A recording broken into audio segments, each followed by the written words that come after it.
My partner's ex tried to ruin our relationship, here's how I fought back. My partner's ex tried to ruin our relationship, here's how I fought back. It all started when Emma and I had been dating for nearly a year, and things were finally getting serious. We had recently moved in together, a cozy little apartment filled with the warmth of our shared laughter and late-night conversations. But that joy was shattered the moment Sophie, Emma's ex, came back into the picture. It was subtle at first, almost too subtle. Emma and I were grabbing a late breakfast at our favorite brunch spot when she got a message, and I watched her face pale slightly as she read it. "It's Sophie," Emma said, her voice tight. Sophie was Emma's ex-girlfriend, and from what little I'd been told, their breakup was a complete disaster. Apparently, Sophie hadn't taken it well, spiraling into obsessive behaviors and dramatic displays of heartbreak. But Emma had assured me she was over it, that Sophie had finally moved on. However, seeing Emma's reaction that day, I knew we were in for trouble. Sophie began popping up everywhere. At first, it seemed like a coincidence. We'd run into her at the grocery store or spot her across the street while walking our dog, but soon, it became undeniably intentional. Emma was visibly anxious, and I started feeling like our relationship was under siege. We talked about it one evening, our conversation stretching into the small hours of the night. "Maybe she's just trying to get closure," Emma reasoned, but there was a note of doubt in her voice. I disagreed. Sophie's reappearances didn't feel like closure-seeking, they felt calculated. It wasn't long before we got our confirmation. One day, I came home from work to find a handwritten note slipped under our front door. The paper was torn at the edges, and the words were scrawled in a manic, almost illegible script: "You'll never be as good as me. She'll always love me." The note left a chill in my bones, but I knew we couldn't just sit around, feeling terrified. We reported it to the police, but they brushed it off as a simple case of harassment that didn't warrant action. I was furious and felt powerless, but that was only the beginning. Our social media accounts started getting strange messages, each one more unnerving than the last. Sophie had created fake profiles to lurk in our lives, posting comments that twisted the narrative of our relationship. She painted Emma as a cheater, me as a manipulative force that was controlling Emma, and our relationship as a toxic disaster waiting to implode. Our friends started getting messages too, cryptic warnings about how I wasn't to be trusted. Emma broke down one night, sobbing uncontrollably in my arms. "I thought she was gone," she whispered. I felt rage boil under my skin. I hated seeing the woman I loved brought to tears by the ghost of a toxic past. It was then that I decided I couldn't be passive anymore. I had to fight back, but it wasn't going to be easy. My first plan of attack was to gather evidence. I started documenting every message, every interaction, creating a detailed timeline of Sophie's harassment. We adjusted our privacy settings, locking down our social media and cutting off any public access points. But Sophie was relentless, finding new ways to infiltrate our lives. One morning, we woke up to find our apartment door defaced with spray paint, a neon pink insult directed at me. We knew Sophie had crossed into dangerous territory. That's when I hired a private investigator, someone who could help me uncover what Sophie was doing behind the scenes. The PI, a woman named Rebecca who carried herself with a calm authority, quickly found that Sophie was indeed monitoring us obsessively. Rebecca uncovered a web of false identities Sophie was using to infiltrate online support groups Emma was a part of. Sophie had even joined a hiking club Emma and I had recently become members of, posing as a friendly new face just to be near us. It was a level of obsession I couldn't fathom. I confronted Emma with everything Rebecca had found, and for the first time, I saw her anger spark through the fear. "We can't let her win," she said, and I agreed. That's when we decided to take our narrative back. We started our own online campaign, posting about the reality of our situation in subtle ways, making sure our friends knew the truth. We reached out to those who had received Sophie's messages, calmly explaining what was happening. To our surprise, the outpouring of support was overwhelming. People started blocking Sophie's fake accounts and reporting them en masse.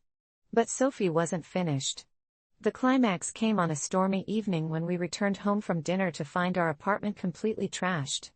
Picture frames smashed, our couch slashed, and in the center of our living room was Sophie herself, eyes wide and wild. She was holding a picture of Emma and me, trembling with rage. My instincts kicked in, and I carefully stepped in front of Emma. Call the police, I said, my voice steady despite the adrenaline surging through my veins. Sophie lunged at me, screaming about how Emma belonged to her, but I managed to hold her off until the cops arrived. They took her away, and that night, Emma and I sat together in the wreckage of our home, exhausted but relieved. With Sophie finally arrested, we had enough evidence to press charges, and a restraining order was put in place. In the aftermath, Emma and I worked on rebuilding our lives, slowly patching up the cracks Sophie had tried to create between us. We went to therapy, strengthened our bond, and found peace in the little things: morning coffee, lazy Sundays, and spontaneous road trips. It wasn't easy, but we refused to let Sophie's darkness seep into our happiness. Looking back, I know we fought for what we had, and I learned that love, the kind worth fighting for, isn't something anyone can take away. It started with the hum of the city, a constant drone that had become the backdrop of my life. I was a city dweller, thriving amidst the chaos, the noise that enveloped me like an old sweater. There was comfort in the blaring horns and the chatter of strangers, and I craved it like an addict craves their fix. But that was before I moved to the cabin at the lake, a decision made in haste after a particularly rough breakup. The isolation was jarring. The first night in that rustic retreat felt like being dropped into a void. There was nothing but the ethereal whisper of the wind slicing through the trees. I couldn't sleep, tossing and turning, the silence ringing in my ears like a loud alarm. I tried to distract myself with music, but the melodies only amplified the emptiness. Days passed, and each night the silence grew heavier, pressing down on me like an oppressive weight. I began to wonder if I had made a mistake moving there, but I clung to the hope that perhaps one day, I could find beauty in this serenity. Then, one overcast afternoon, I decided to take a walk along the shoreline. The lake was still, its surface reflecting the gray clouds, and I felt that strange pull toward its depths. I picked up a rock and tossed it into the water, watching the ripple spread and dissipate. It was oddly satisfying, and I felt a moment of liberation as if I had set something free. I returned to the cabin rejuvenated, but that sense of peace didn't last long. It was soon overshadowed by a deep-seated anxiety. I began to hear things, soft whispers in the dead of night that wrapped around my thoughts like vine, sending chills through my spine. I convinced myself it was just the wind, treacherous and devious, but every night those whispers grew bolder, echoing through the stillness. I tried to ignore them, rationalizing that they were just figments of my imagination, the product of my isolation. But as week after week passed, I realized I couldn't dismiss it any longer. One evening, as dusk fell, I mustered the courage to explore the woods nearby. I carried a flashlight, its beam slicing through the growing darkness, and ventured deeper than I had ever gone before. The trees seemed to close in around me as the light flickered, each step heavier than the last. The whispers were louder now, like breath brushing against my ear, and I felt the chilling sensation of being watched. The rustling of leaves, the snapping of twigs, every little sound became magnified, my heart pounding in time with the rhythm of my fear. I stumbled upon a clearing, and there, in the center, stood an ancient oak tree. Its gnarled branches twisted toward the sky, and at its base lay an intricately carved stone, a relic of another time. It felt out of place in the hollow silence, yet somehow it seemed to pulse with life. I crouched down to examine it, drawn by a feeling I couldn't explain. Suddenly, the whispers coalesced into words, barely audible but unmistakable. "Leave this place," they warned, "or suffer the consequences." Panic surged through me, and I bolted back toward the cabin, my heart racing. I locked myself in, adrenaline coursing through my veins as I replayed the incident in my mind. That night, the whispers morphed into something more sinister. They were no longer warnings but accusations, taunting me, each syllable pulled taut with malevolence. I buried my head under the covers, hoping that sleep would claim me, but it was elusive, and the darkness stretched on forever. Days turned into a blur of anxiety and sleepless nights. I felt the pull of the whispers growing stronger, like fingers tugging at my mind, and some part of me began succumbing to their temptation. I fought against it, telling myself it was all in my head, until that unbearable silence had warped into something throbbing, living. Finally, in a moment of reckless resolve, I grabbed my flashlight and returned to the oak tree, heart pounding in my chest. This time, I wasn't merely curious, I felt almost compelled to confront whatever had taken root in the woods. As I reached the clearing, I wasn't alone. There, gathered beneath the branches of the oak, was a group of shadowy figures, their voices swirling together in an unholy cadence. My breath caught in my throat, and I stumbled back, panic bubbling up within me. I wanted to flee, but my feet wouldn't budge.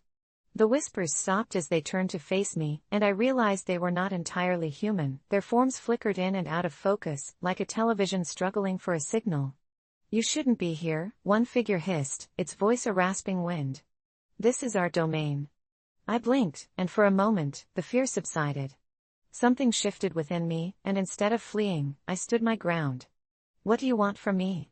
I managed to ask, my voice trembling. "Silence," they said in unison, and I felt a chill wrap around my shoulders. "The silence was ours before you came." The weight of their words struck me like a heavy blow. I realized then that it wasn't merely the whispers that haunted me, it was my refusal to embrace the beauty of silence. It was the chaotic noise of my past life demanding my attention, drowning out the tranquility begging to be acknowledged. I closed my eyes, taking a deep breath, and for the first time, I listened, not to the whispers or the panic, but to the profound silence that lay beyond. As I opened my eyes, the figures began to fade, their forms growing translucent like smoke drifting in the wind. "You understand now," they murmured, their voices a gentle breeze against my skin. "Appreciate our silence, it is the melting pot of your soul." I was overwhelmed by a wave of understanding. In that moment, I saw not the fear in the silence, but the beauty in its embrace. I nodded, feeling the weight lift, the burdens of my fears slipping away. The figures vanished, leaving only the oak standing sentinel over the peaceful clearing. As I returned to the cabin, the quiet didn't feel oppressive but liberating. Each night that followed, I moved deeper into that calm, finding solace in the rustling leaves, the distant call of the loon across the lake. The whispers transformed into soft lullabies, and I learned to appreciate each moment of stillness as a gift. The beauty of silence saved me, showing me visions buried under the chaos of my past. Now, even amidst the flow of the city, I carry that lesson with me, always seeking the quiet corners of life, savoring the moments where I can just breathe and embrace the serenity that fills the air. I no longer fear the silence, instead, I cherish it, understanding that it is in those quiet moments we truly find ourselves. I never thought I'd find myself in this situation, standing on the brink of despair, teetering on the line between victim and victor. I grew up in a small town where everyone knew each other's business, and where individuality was often ridiculed. I was the quiet girl, the one who blended into the background. At school, I was called names: square, ghost, and worst of all, loser. The taunts started in middle school. At first, they were just childish jabs that rolled off my back, but as I entered high school, they morphed into something darker. A group of popular girls took a liking to me, not the kind of liking you'd hope for. They made it their daily ritual to torment me, just for their amusement. The leader, Tiffany, had a razor-sharp tongue and a penchant for cruelty. She'd send me messages in class, mock me in the cafeteria, and film my most embarrassing moments to replay later for the entire school. There were days I could barely muster the courage to leave the safety of my home, the thought of facing them gnawing at my insides. My parents were supportive, but they didn't quite understand. They told me to ignore them, that the pain would pass, but I felt trapped in a cycle of despair. That was until the night of the school talent show, a defining moment that would forever change me. I decided to enter the competition, thinking it'd be a way to get back at my bullies. Singing was one thing I was good at, it was my escape from this nightmare. But as the day approached, my nerves clawed at my confidence. Tiffany and her crew caught wind of my participation and took it as an opportunity. They plastered the school with snarky posters ridiculing my effort and even created a group chat to openly mock my singing skills. My heart sank, but a fire ignited within me. I realized that every cruel word they threw my way only made me more determined. The night of the talent show, I stepped onto that stage, utterly terrified but resolute. The auditorium was packed, the murmur of anticipation evident in the air. As I took my place in front of the microphone, I could see Tiffany seated with her friends, smirking, whispering snarky comments to each other. But something shifted inside me, the years of torment morphed into a strength I never knew I had. When the music began and I opened my mouth to sing, it wasn't just my voice that filled the room, it was my pain, my struggle, my defiance.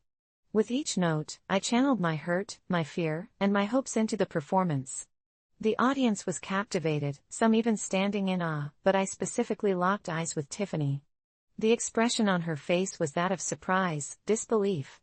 I saw the smirk fade, replaced by a stunned silence. In that moment, I felt invincible. I was no longer a victim but a warrior of my own story. When I finished, the auditorium erupted in applause, and I stood there, breathing heavily, the kind of happiness that comes from claiming your power pulsing through me. I left the stage with a rush of adrenaline, the kind most people only experience once in a lifetime. But then came the aftermath. Tiffany, taken aback and furious, stalked up to me after the show, her voice dripping with venom. "Enjoy your moment, loser. You'll never be one of us," she hissed, but to my surprise, I no longer felt the sting of her words. I looked her straight in the eyes and replied, "I don't want to be a part of your world." With that, a crowd of students who had witnessed the performance began to gather. They were smiling, congratulating me, and I felt a swell of positivity. For the first time, I realized the power of standing up for yourself. The bullies who had once consumed my life lost the hold they had over me that night. My confidence began to grow like a wildfire. In time, I became friends with others who had once felt alone, misfits like me who had quietly struggled. Together, we formed bonds over shared experiences, and support turned into friendship. It wasn't just about singing, it was about lifting each other up.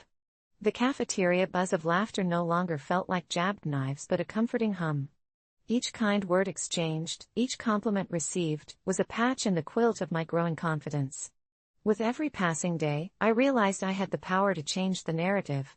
No longer would their words define me. I began to take on challenges I would have never dreamt of before. I engaged in discussions, debated in class, and even helped organize school events. I blossomed, and with every challenge conquered, the ghost of my past became less and less daunting. I learned that real confidence doesn't come from being accepted by others, but from standing firm in your own worth. Although Tiffany and her friends tried to maintain their hold, their power dwindled as they watched the tide turn. I wasn't the scared girl they could taunt anymore. I had become my own champion. Now, looking back, standing up for myself at that talent show marked the beginning of a journey, a metamorphosis from a victim to a survivor, a scared girl to a confident young woman. My story isn't just about standing strong against bullies, it's a message to others facing their struggles. It's about harnessing your pain, turning it into power, and realizing that you're not alone. So if you find yourself in a shadowy corner of despair, know that you have the strength within you to rise. You may be met with resistance, but your voice can echo louder than their laughter. Stand up, be heard, and claim your confidence. It can feel impossible at times, but I assure you, it's worth every moment of bravery you muster. Because in that moment of courage, you might just discover who you really are. I uncovered a family secret that changes everything. It all began on an ordinary Saturday afternoon while I was cleaning out my late grandmother's attic.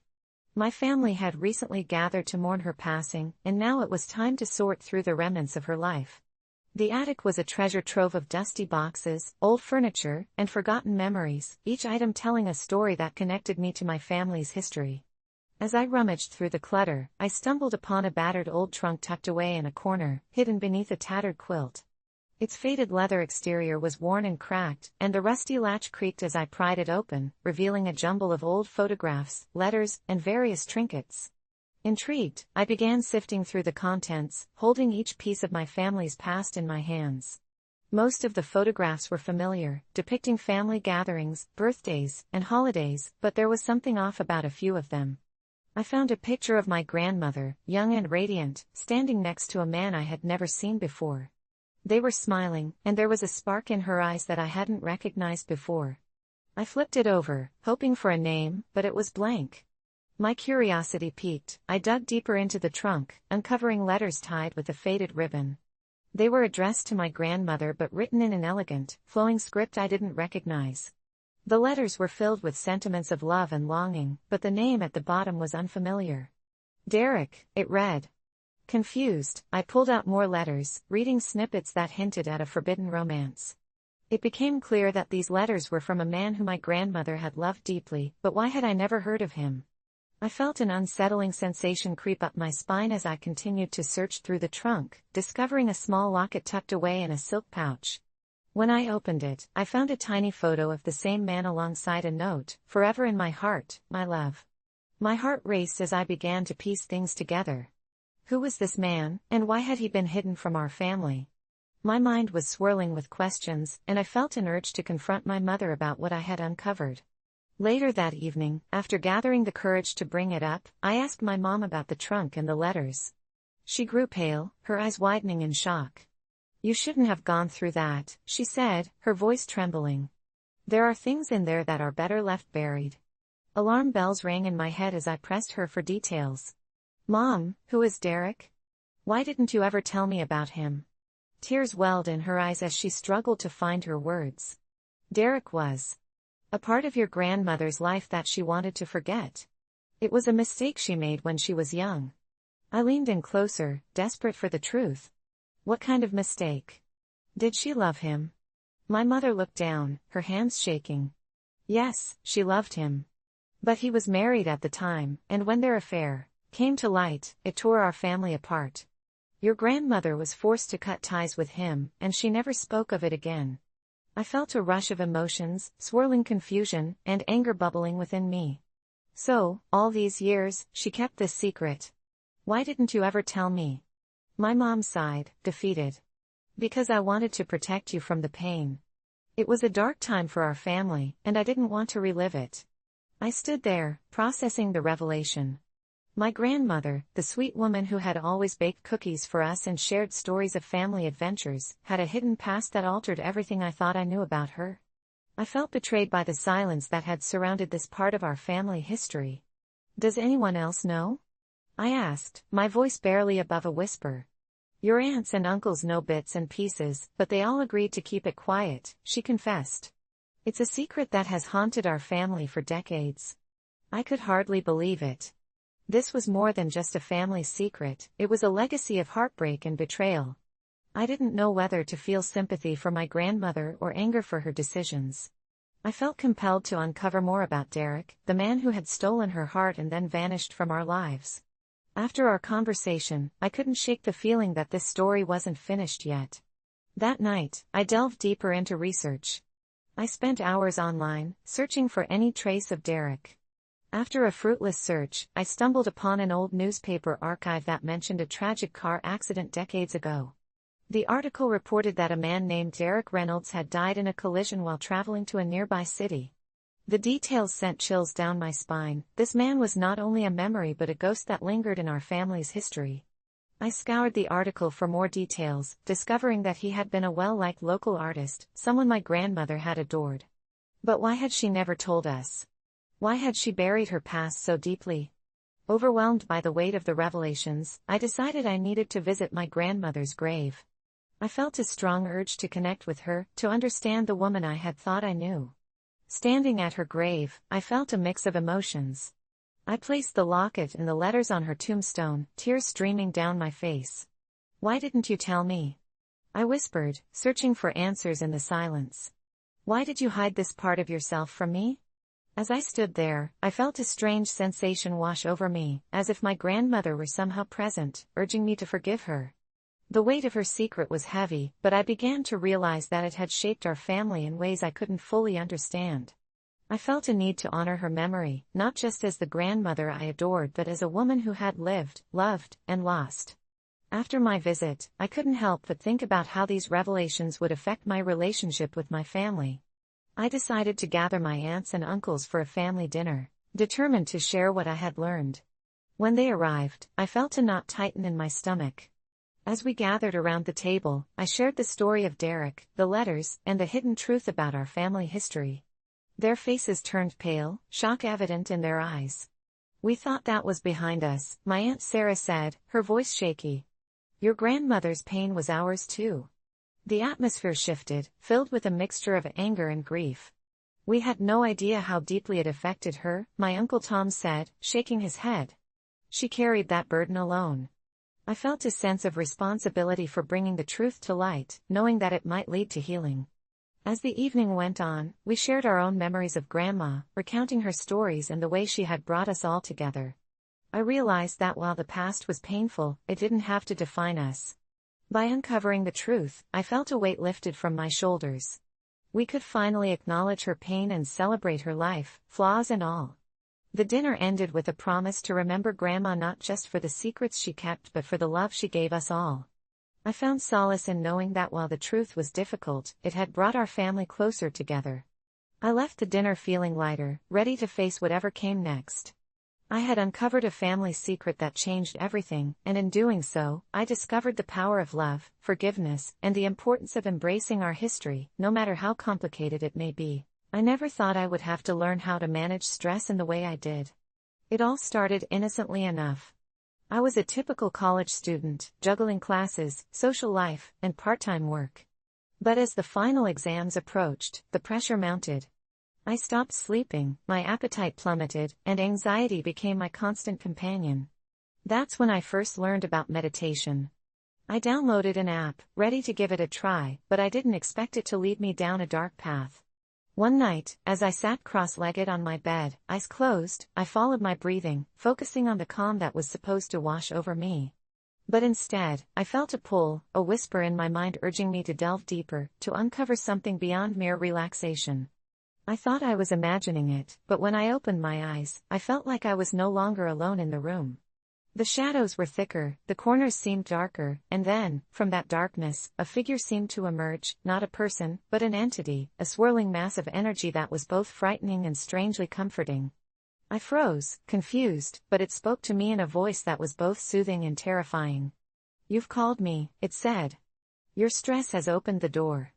I didn't know what to say. My heart raced as I tried to apply everything I knew about stress management, but it was too late. It continued, "I can help. I can show you how to rid yourself of this burden." My mind raced through the benefits of meditation. Was this some form of advanced stress relief? Out of desperation, I cautiously agreed. I never should have. The next few days were a blur. I followed its instructions. I meditated deeper, longer, trying to find that peace I was grasping for. But every time I closed my eyes, I was drawn further into this entity's world, an abyss of swirling colors and oppressive silence. It began to drain me, not just of energy, but of time. Hours slipped away while I floated in that eerie space, returning only to realize I had neglected classes, missed deadlines, and tormented my friends with my absence. They spotted my decline and tried to reach out, but I was too far gone, entranced by the entity's promises. "I have a way to alleviate your stress like no other. Embrace me, and you will learn to forget your worries entirely." Each time I surrendered to its voice, the stress that had been overwhelming me began to dissipate. But it was a false sense of calm, a deception that felt exhilarating but left a gaping hole where my motivation used to be. I thought I was winning, but I was merely losing myself. Days turned into weeks, and as finals passed, I realized that I had turned my life into a nightmare. I became almost a ghost, drifting through my days in a haze of indifference. Everything but that entity became unimportant. My friends worried. They witnessed my transformation, a descent into something unrecognizable. They tried to intervene, but I was so far gone that I could no longer distinguish their concern from an irritating distraction. Deep down, though, I sensed that something vital was shattering within me. One night, as I meditated, I felt a pang of longing for my old life, a fleeting memory of laughter, warmth, companionship. It snapped me back to reality, and I opened my eyes, staring into the void that had become my sanctuary. There was no comfort in this dark entity. It was a parasite feeding off my despair. In that moment of clarity, I screamed, desperate to reclaim myself. "Get out!" The entity faltered for a brief moment, and I took my chance. I willed myself to stand up, to break the cycle. I began to shout at the darkness that had woven itself into my life, rebuking the distorted comfort it offered. The room felt alive, vibrating in response to my cries. The shadows twisted and contracted, and I watched as the entity recoiled. "You can't leave. You won't realize your full potential without me." I felt the weight of its words, but enough was enough. Adrenaline surged through me, fueling the fierce desire to escape its grasp. I focused on everything that brought me joy: study groups with friends, late-night pizza runs, the scent of coffee after a long night of cramming for exams. I projected my will against the entity, harnessing everything, and suddenly the room exploded in brilliant light. For the first time, I truly felt in control. I couldn't tell you what happened next. It was as if a storm swept through my mind and body. My heart raced as I fought against the pull that dragged me into the abyss. I felt the entity writhing, burdened by my refusal to succumb. And then, like a bubble bursting, it vanished. Silence enveloped me, the shadows receding into nothingness. I stumbled back, gasping for breath, reality crashing back in. The room looked different in the aftermath. Color had returned to everything, and I felt lighter, like a heavy shadow had lifted. I went to sleep that night, and for the first time in weeks, I slept with ease. I awakened refreshed. With my resolve strengthened, I turned my focus toward cultivating a healthier approach to stress management. Meditation was no longer about allowing darkness in, it became a tool for clarity and mindfulness. I joined support groups, sought help from a counselor, and reconnected with my friends. Slowly, I began to rebuild my life, brick by brick, fueled by resilience. I came to realize that stress is an inevitable part of life, but the way we manage it is a choice. The experience remains etched in my memory. I learned to respect the balance between seeking help and finding strength within myself. Never again will I let despair open a door to the darkness. In the end, I didn't just learn to manage stress. I learned to fight against the shadows that lurk in the corners of our minds. And with that knowledge came an unfathomable power, the ability to embrace light, choose joy, and live with purpose, free from the clutches of that which seeks to chain us. Aita for not paying for my siblings' wedding when I wasn't invited? I always thought family was everything. Growing up with my older sister Sarah, we were as close as siblings could be. We shared secrets, dreams, and even our clothes. But as we got older, things began to change. Sarah became the golden child, the one everyone praised for her accomplishments and beauty. I, on the other hand, struggled to find my footing. While I was still trying to figure out what I wanted to do with my life, Sarah was effortlessly excelling in her career and getting engaged to a successful businessman named Mike.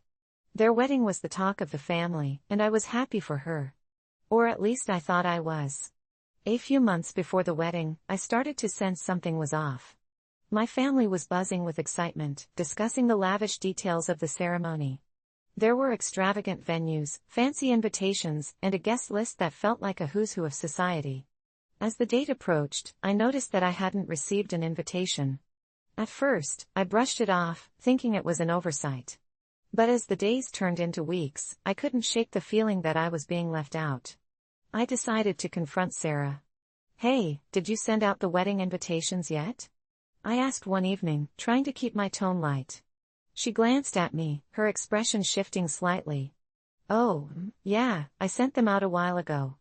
You should have received yours by now." My heart sank. "I didn't get one," I said, forcing a smile. "Oh, that's strange," she replied, her voice a bit too casual. "Maybe it got lost in the mail?" I could see the flicker of guilt in her eyes, but it quickly vanished. "Don't worry. I'll send you the details." It felt like a feeble attempt to smooth things over, and deep down, I knew I wouldn't be getting a real invitation. I tried to convince myself that it didn't matter, that I was happy for her. But as the wedding date approached, it became increasingly difficult to pretend.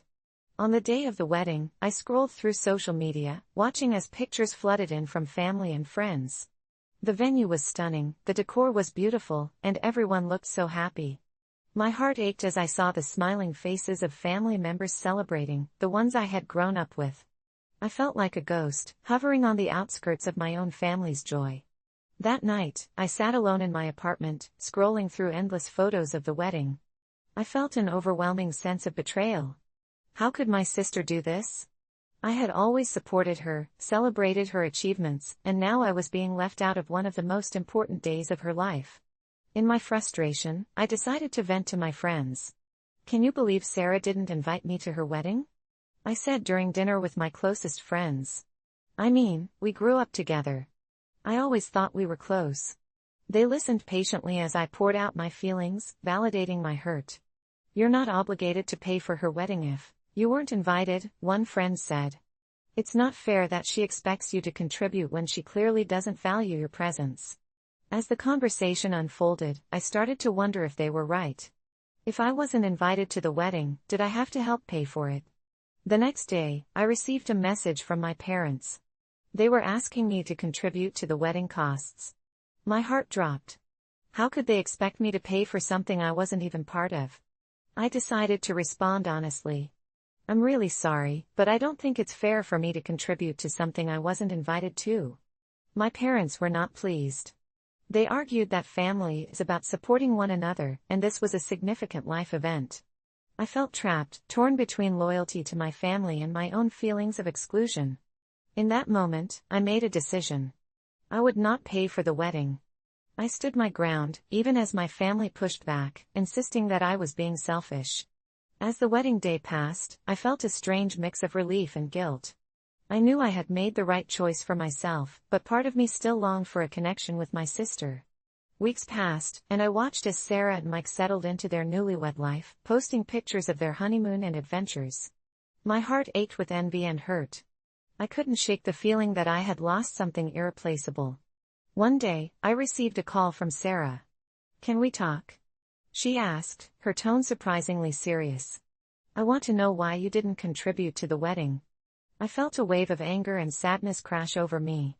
"Because I wasn't invited," I snapped. "You made it clear I wasn't important enough to be there, so why should I pay?" There was a long silence on the other end of the line. "I didn't think you would want to come," she finally admitted. "I thought it might be too much for you." My heart sank. "Too much? You mean the idea of watching my own sister marry someone I've never met?" I was hurt, Sarah. "You left me out of something so important." "I didn't mean to hurt you," she said, her voice trembling. "I just didn't want to put you in an uncomfortable position." Her words stung, but I could hear the remorse in her voice.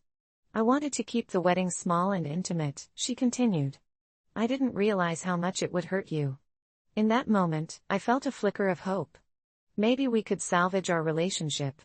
"I wish you had talked to me about it," I said softly. "I would have loved to support you. But not like this." We talked for hours, both of us crying and trying to understand each other's perspectives. By the end of the conversation, I felt a glimmer of healing, but I knew it would take time. A few weeks later, I received a handwritten letter from Sarah. In it, she apologized for her choices and how they affected me.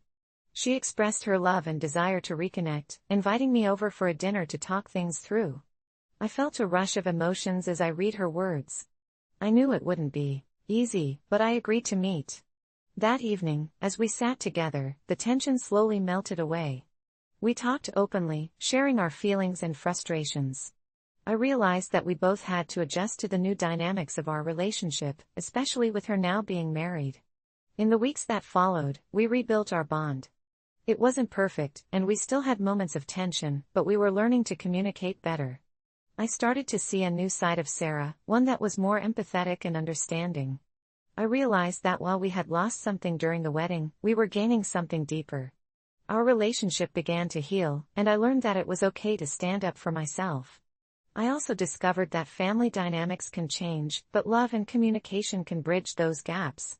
I felt grateful for the chance to rebuild our relationship and create new memories together. So, aita for not paying for my sibling's wedding when I wasn't invited? No, I realized that it was my right to prioritize my feelings, but it also taught me the importance of open communication in relationships. Sometimes, it takes a painful experience to truly understand each other, and I'm grateful that we were able to come together in the end. I never thought much about the whispers in the office, the subtle undertones that seemed to pervade the air after lunch when the clatter of keyboards waned and the hum of fluorescent lights became almost melodic. But after my coworker, Dave, went missing, those whispers twisted into something more sinister. The day he didn't come in, my gut sank. He was usually the first to arrive, always with a cup of that burnt, cheap office coffee that smelled like guilt.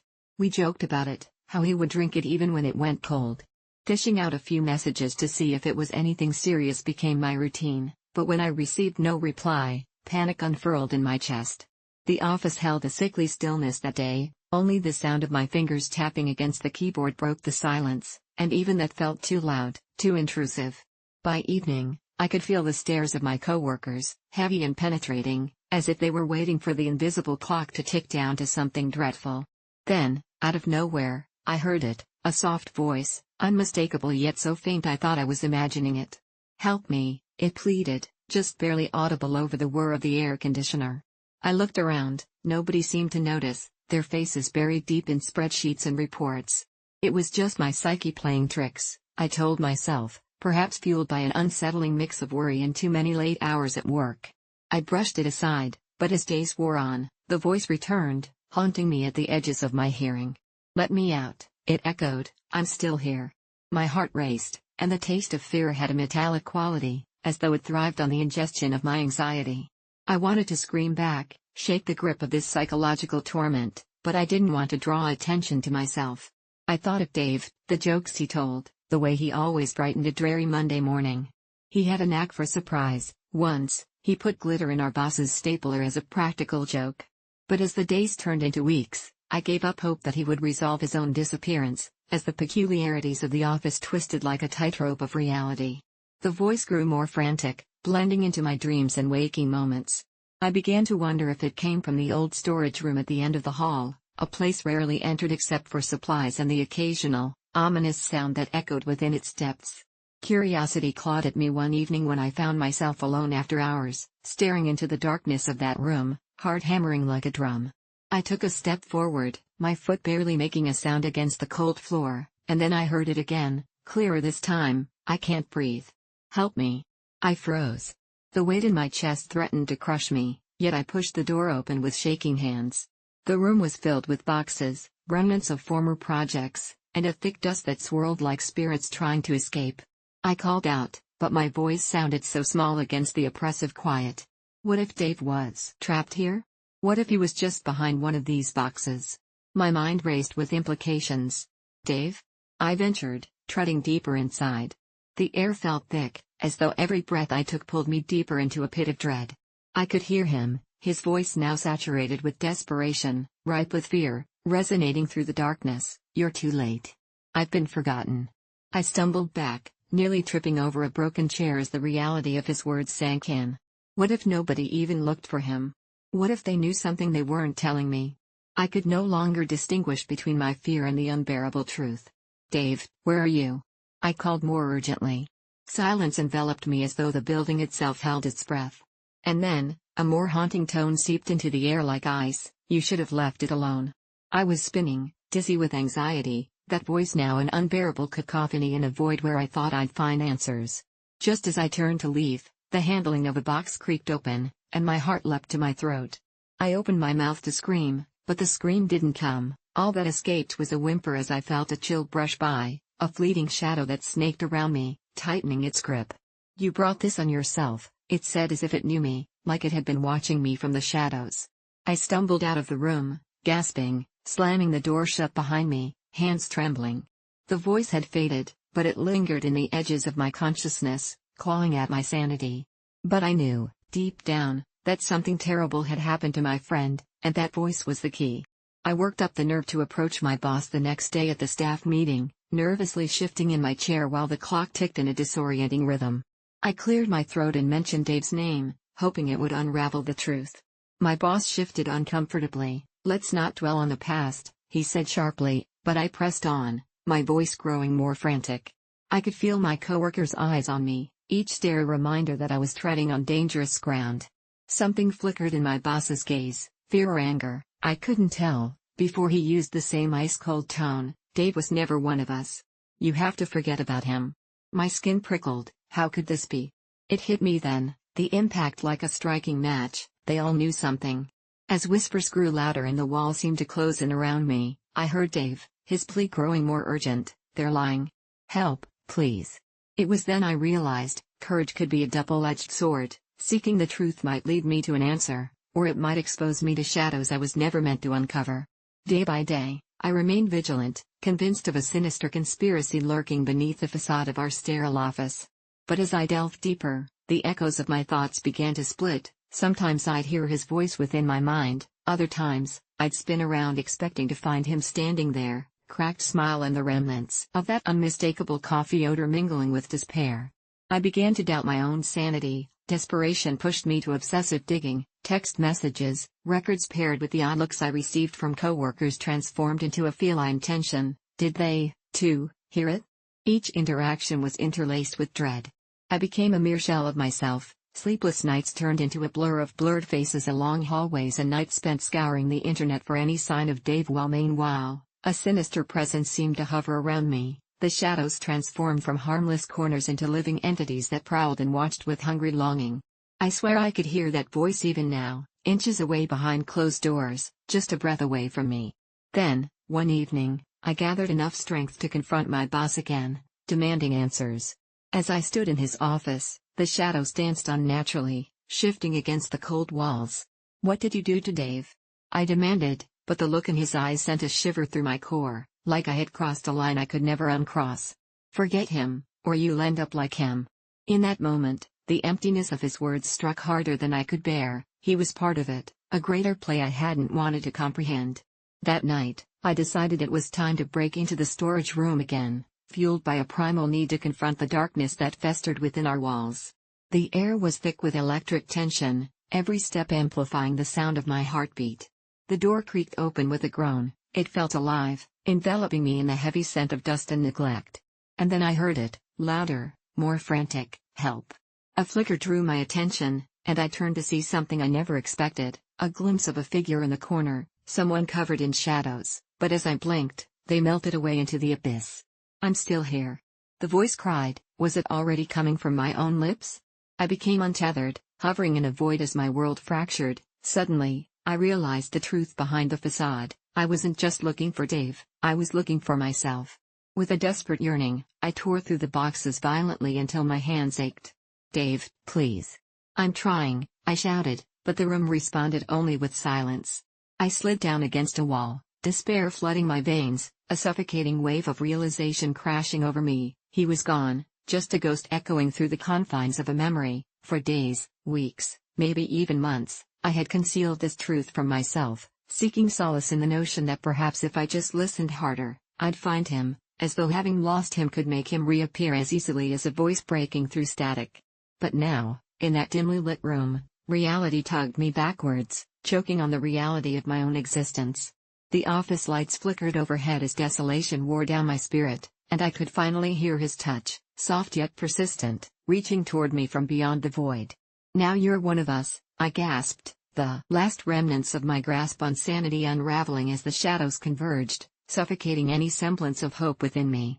I turned to escape, panic surging through my veins, clawing for the door, running straight into a wall of shapes twisting into a spiral as everything I cared about fell away. I managed to reach outside, gasping for air, but the slumbering grasp of the office lingered like a mist, crawling beneath my skin.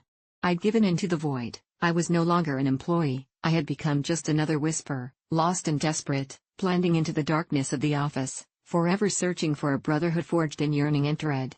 That was the last time I ever heard his voice again, blending into the chorus of silence that now enveloped me, merging into the growing tale of the lost, the forgotten, ever whispering in the distance, "Keep looking, because some truths are best left buried." I had just moved into my grandparents' old house, a creaky, weathered structure that had been in the family for generations, filled with whispers of the past cupped in the dark corners of each room. But it was during my first month of unpacking that I discovered the door to the basement, which loomed like a gaping maw beneath the staircase, and being a lover of the arcane and lost artifacts, I descended the steep wooden steps, each creak echoing like a warning from some long-forgotten ghost, and when I reached the bottom, I was met with an unsettling silence that clung to the air like fog, so I pulled the overhead light chain, and the flickering bulb finally sputtered to life, illuminating the space which was littered with dust-covered boxes and dilapidated furniture, all remnants of a life that once thrived here. But as I explored, I noticed the slight indentation in the far wall that seemed to glow faintly in the dappled light, and my curiosity piqued. I approached it, tracing my fingers over the cool,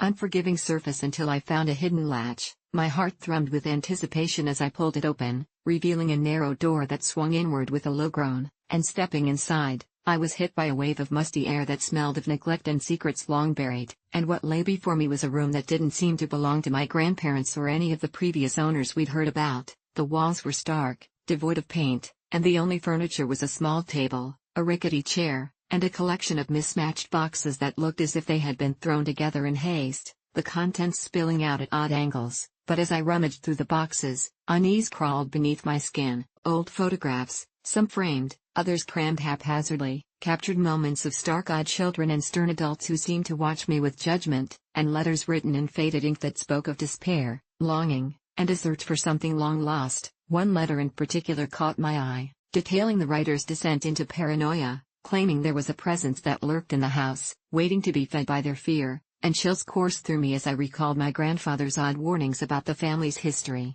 but I dismissed it as the ramblings of an old man until I noticed something else, a dusty backpack tucked behind a stack of boxes, and as I pulled it out, a scent of mildew and sweat enveloped me, heavy and unsettling, so I opened it, finding the usual items, a water bottle, worn-out clothes, and a battered journal, but what made me freeze was when I flipped the pages, filled with scrawled entries presenting the fractured mind of someone slowly unraveling. It detailed their struggles, their descent into madness, and the bizarre instructions that urged the writer to stay hidden and watch them, and that's when I caught sight of a frame partially hidden beneath the floorboards, half embedded in the dust, and as I pried it free, my blood ran cold. It was a picture of myself, taken from outside the house, showing me in the yard, staring at the empty windows with a look of growing dread, dated the week before I'd even moved in, just days after my grandparents' funeral, and I stumbled backward, awareness dawning like a cold slap. I was being watched, and whoever had left these things behind knew I was here, knew the minutiae of my life. Panic ignited in my chest, and with trembling hands, I backed out of the room, heart racing as I turned to leave, but the door slammed shut behind me, the darkness deeper now as I pounded against the wood, pleading to whoever might help, but no answer came, only the echo of footsteps that seemed to wander endlessly in the dark, muffled yet clear, and I felt the walls compressing around me, memories of the past converging and swirling, a cacophony of laughter, screams, and muffled whispers as if the house itself was alive. I pressed my ear against the door, but all I could hear was the distant, rhythmic thumping, a slow, deliberate beat that seemed to sync with my heartbeat, and just as I thought I might be losing my grasp on sanity, the door creaked open, revealing the darkened basement encased in shadows. My breath came quick as I peered beyond, terrified of what might lurk there, and before I could think, something cold brushed my neck, sending sharp jolts of ice down my spine, but when I spun around to confront whatever was there, nothing greeted my frantic eyes, just the echo of silence filling the air once again, threatening to swallow me whole, and with a surge of adrenaline, I fled up the stairs, the weight of unseen eyes following my every step. But as I reached the bottom of the staircase, I turned to cast one last horrified glance back into the black embrace of the basement, only to find the door wide open, revealing a figure silhouetted against the faint light as it stepped into view, someone wearing a familiar old coat with a face I recognized too well, or rather, I should have recognized but had hoped was gone forever. That old shadow of my grandfather smiled eerily back at me, confusion etched on my face, and as he whispered my name in a rasping voice that sent shivers racing through my veins, I realized it wasn't just his belongings in that hidden room, it was something else, something malevolent, something that had replaced him, and with a shallow breath, I understood in that chilling moment, this house was no longer merely a home, but a trap, a breeding ground for lost souls, waiting for its next inhabitant, and my time was running out. When I faced my fears and went on a solo trip, I had no idea how profoundly it would affect me. The background is vital to understanding the gravity of that decision. I've always been an anxious person, continually plagued by a multitude of irrational fears. Social situations made me sweat, the thought of flying left me breathless, and open spaces felt vast and insurmountable, like standing on the edge of a cliff. The idea of venturing out into the world on my own. Unthinkable. But one gloomy Tuesday morning, as the rain pelted against my office window, I came across an article on solo travel. The writer spoke with such fervor about the empowerment of conquering fears, about finding oneself among the chaos of the universe. Something in me stirred. After countless hours of indecision and anxiety-ridden nights, I booked a trip to a remote cabin in the woods, hundreds of miles from civilization. The location was perfect, secluded, quiet, and frightening. I filled my backpack with essentials, trying to convince myself that everything would be fine. As my car sped away from the city, I felt a mix of eagerness and dread. The trees loomed taller as I drove deeper into the forest, their gnarled branches reaching out like skeletal fingers against the cloudy sky. When I finally arrived at the cabin, a wave of fresh pine and damp earth hit me as I stepped outside, grounding me while simultaneously raising the hairs on the back of my neck. The cabin was quaint, rustic, filled with an unsettling silence that somehow reverberated with the chirps of hidden creatures. Inside, I lit a fire in the old stone fireplace, the flickering light casting playful shadows that danced along the walls. I settled into my evening routine, reading, journaling, reminding myself why I had come here. As night enveloped the woods, the outside world darkened, and unsettling whispers began to creep into the corners of my mind. I tried to ignore it. After all, this was about facing fears, wasn't it? But as I lay in bed, the silence drove me to the brink of madness, and the dark corners of the room began to twist into shapes that felt alive. I flipped on the bedside lamp, hoping to brighten the oppressive darkness, but the shadows only retreated, leaving me feeling more isolated. Tired, I finally drifted to sleep, but my dreams were troubled, filled with visions of dark figures lurking outside, just beyond the reach of my vision. I woke up with a start, gasping, the early morning light creeping through the cracks in the curtain. My heart hammered as I recalled the weight of the night, but I pushed it aside. I was here to confront my demons, after all. I spent the day hiking to nearby trails, each step away from the cabin a step into courage. Every snap of a twig, every rustle of leaves made my heart race, but I pressed on. I felt exhilarated and alive, but with the creeping realization that night was inevitable and the cabin still awaited me. That evening, as twilight fell and darkness swallowed the trees, a sense of foreboding curled in my stomach. I lit the fire again, the crackling flames a weak barrier against the consuming night. Trying to shake the unease from my mind, I grabbed my journal and attempted to write, though words escaped me. Then I heard it, a low, rhythmic thumping that echoed through the trees. My heart raced as I laid my journal down, listening intently. The sound repeated, insistent and persistent, coming closer to the cabin. I could feel my breath quicken, panic rising within me. I convinced myself it was just my imagination, but after several minutes of the thumping, I couldn't ignore it any longer. Summoning my courage, I decided to investigate. I grabbed a flashlight, clutching it like a lifeline, and stepped hesitantly outside. The air was thick with mystery, the darkness pressing against my skin like a suffocating blanket. With each step, I could hear it clearer, the thumping, almost like a heartbeat, pulsing in rhythm with my own. I scanned the area, the beam of my flashlight slicing through the shadows, revealing nothing but trees swaying gently in the wind.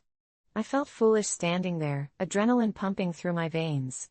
In that moment, all I wanted was to turn back, to retreat into the safety of the cabin, but I was determined to face this fear. I took another step forward, heart hammering in my chest, when I saw it, just beyond a thick cluster of trees, a figure stood shrouded in darkness. My breath caught in my throat. "Hello?" I called out, my voice shaky. No response. I was about to turn back when the figure stepped into the light. I wish I could say it was a wayward hiker or even a wildlife enthusiast, but no, it was something else entirely. It was human, at least, it looked that way. Its skin was pale, stretched tight over its bones, and its eyes were sunken, shadowy pits that seemed to absorb the light rather than reflect it. The thumping sound intensified, and as it stepped closer, I recognized the fingers curling at its sides, long, bony, claw-like fingers, twisted and grotesque.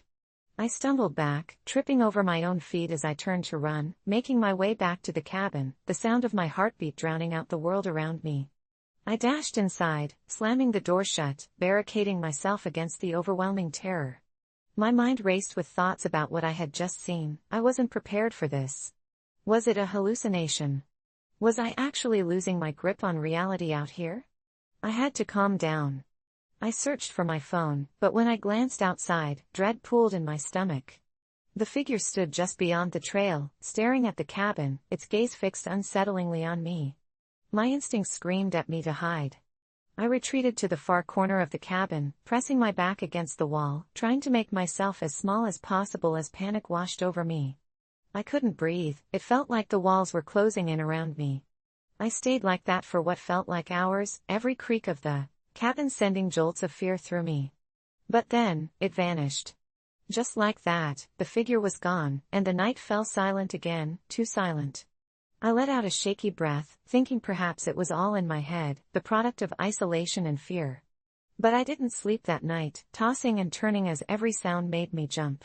When dawn broke, I dared to peek outside. The world was quiet and seemingly normal, the early light filtering through the trees, bringing warmth.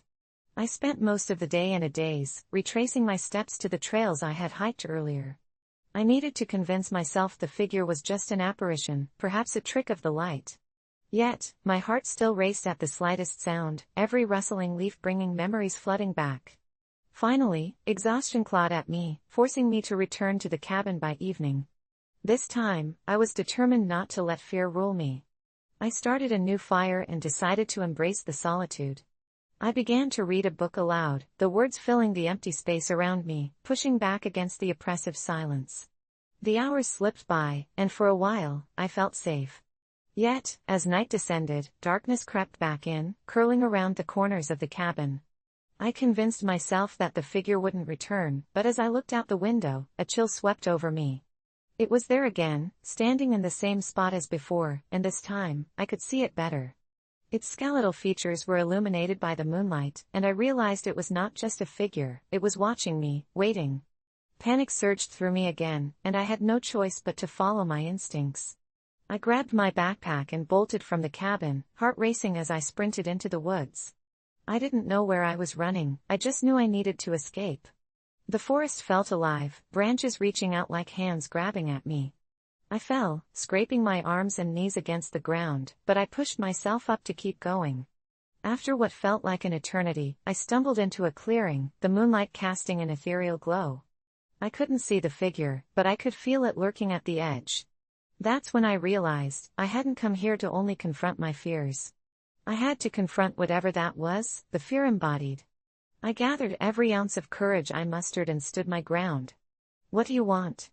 I shouted into the dark, my voice echoing strangely in the stillness. Silence enveloped me, thick and heavy, but in that moment, everything shifted. The figure emerged from the shadows, exactly like before. But instead of fear, I felt an odd sort of clarity. It wasn't here to harm me, it was a manifestation of my deepest anxieties, the darkness I had carried for so long. As we stood there, I realized I could either continue to run from it or accept it as part of my journey. I took a deep breath, my heart still racing but steadied by a newfound resolve. "You're not real," I said, my voice stronger now. "You're just a part of me." The figure halted, its gaze unwavering. The thumping sound diminished, and in that surreal moment, I felt a warmth spreading through me, a sense of acceptance. It shifted, becoming less of a monster and more a shadow, dissipating with the wind. I felt weight lifting off my shoulders, the burden of my fears finally acknowledging and transforming into something manageable.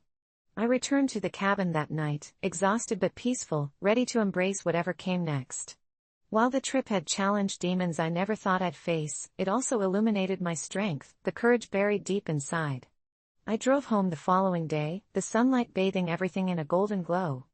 I knew the journey of facing my fears wasn't over, but that solo trip had marked the beginning of understanding that fear is not an enemy, it can be a teacher. My friend's partner made a pass at me, should I tell them? It all started on a seemingly normal Saturday evening, when my friend Mia invited me over for a small get-together. Mia and I had been best friends since childhood, navigating the ups and downs of life together. She had recently started dating a guy named Tom, who seemed charming and funny at first. I hadn't known him for long, but he quickly integrated himself into our friend group, and I wanted to be supportive. As the night unfolded, laughter filled the room. Mia and Tom were cozy on the couch, and the rest of us were enjoying snacks and drinks. Everything felt light and fun, but something shifted when the two of them stepped outside for a moment, leaving me alone in the living room with Tom's friend, Mark. Mark had always been friendly, but there was a tension in the air that night. After a couple of drinks, he leaned in closer to me, his breath warm against my ear as he whispered, "You know, I've always thought you were really attractive." My heart raced, unsure how to respond. I chuckled awkwardly, brushing it off as a drunken compliment. But as the night went on, Mark's comments became bolder. "You'd be a lot more fun to hang out with than Mia," he said, flashing a grin that made my skin crawl. I tried to laugh it off, but I felt a knot forming in my stomach. When Mia returned, I desperately wanted to confide in her, but I hesitated. What if she didn't believe me? What if it ruined their relationship? As the evening progressed, I kept a close eye on Mark, who continued to make subtle advances. He'd touch my arm lightly when he spoke, and at one point, he even leaned in to kiss my cheek, his lips lingering a bit too long. I felt frozen in that moment, torn between loyalty to my friend and the unsettling realization that I was being pursued by her partner's friend. I spent the rest of the evening trying to act normal, but I could feel the weight of Mark's gaze on me. Every time I caught his eye, my heart would race, and I could feel my palms sweat. I wanted to leave but didn't want to hurt Mia's feelings or cause a scene. As the night drew to a close, I finally mustered the courage to confront Mark. "You should really stop flirting with me," I said firmly, my voice shaking slightly. He laughed it off, acting as if I was overreacting, which only made me more uneasy. After everyone had left, I stayed behind to help Mia clean up. As we sorted through empty bottles and plates, I felt a wave of guilt wash over me. Should I tell her what had happened? I imagined how she might react. Would she think I was lying or just trying to stir up drama? Mia and I had always promised to be honest with each other, but this felt different. I had never wanted to come between her and someone she cared about, especially not for something like this. That night, I hardly slept. I tossed and turned, replaying every moment in my head, questioning if I should reach out to Mia or keep my mouth shut. The next few days dragged on as I grappled with the situation. I started distancing myself from Mark, avoiding gatherings where he might be present. But each time I saw Mia, I felt the guilt creep back in. Finally, after a week of internal turmoil, I decided to confide in my best friend. We met at our favorite cafe, and I felt a mix of dread and relief as I sat across from her. I hesitated, unsure of how to start. "Mia, can we talk about something?" I said, my voice trembling slightly. She looked at me curiously, sensing my unease. "Of course, what's wrong?" I took a deep breath, feeling the weight of my words. "It's about Tom's friend, Mark."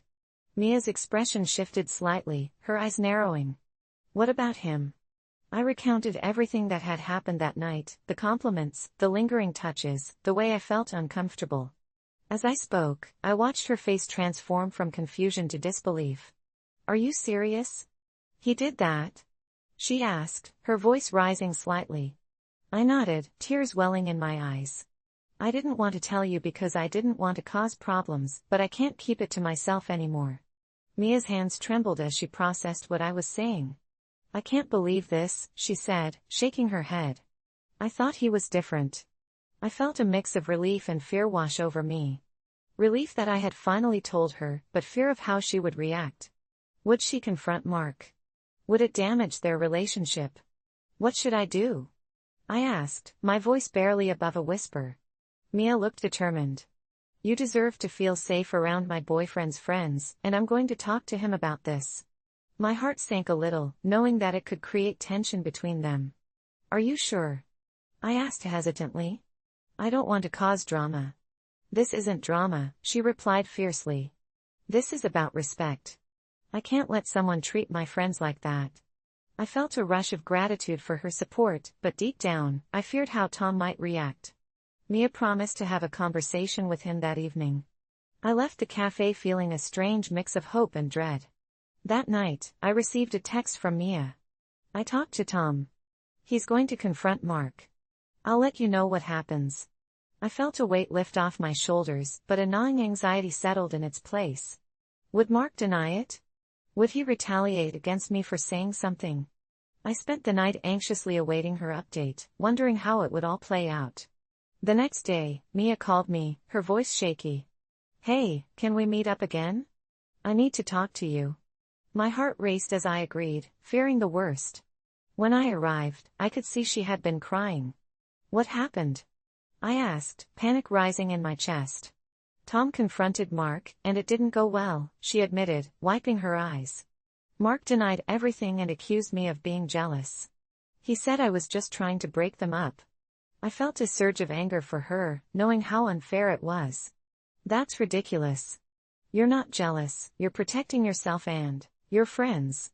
Mia nodded, clearly hurt. "But Tom is caught in the middle. He doesn't know what to believe." As we talked, I felt an overwhelming urge to take responsibility for what had happened. "Maybe I should reach out to Tom," I suggested. "I can tell him what Mark said and how uncomfortable I felt." "Are you sure?" Mia asked, concern etched on her face.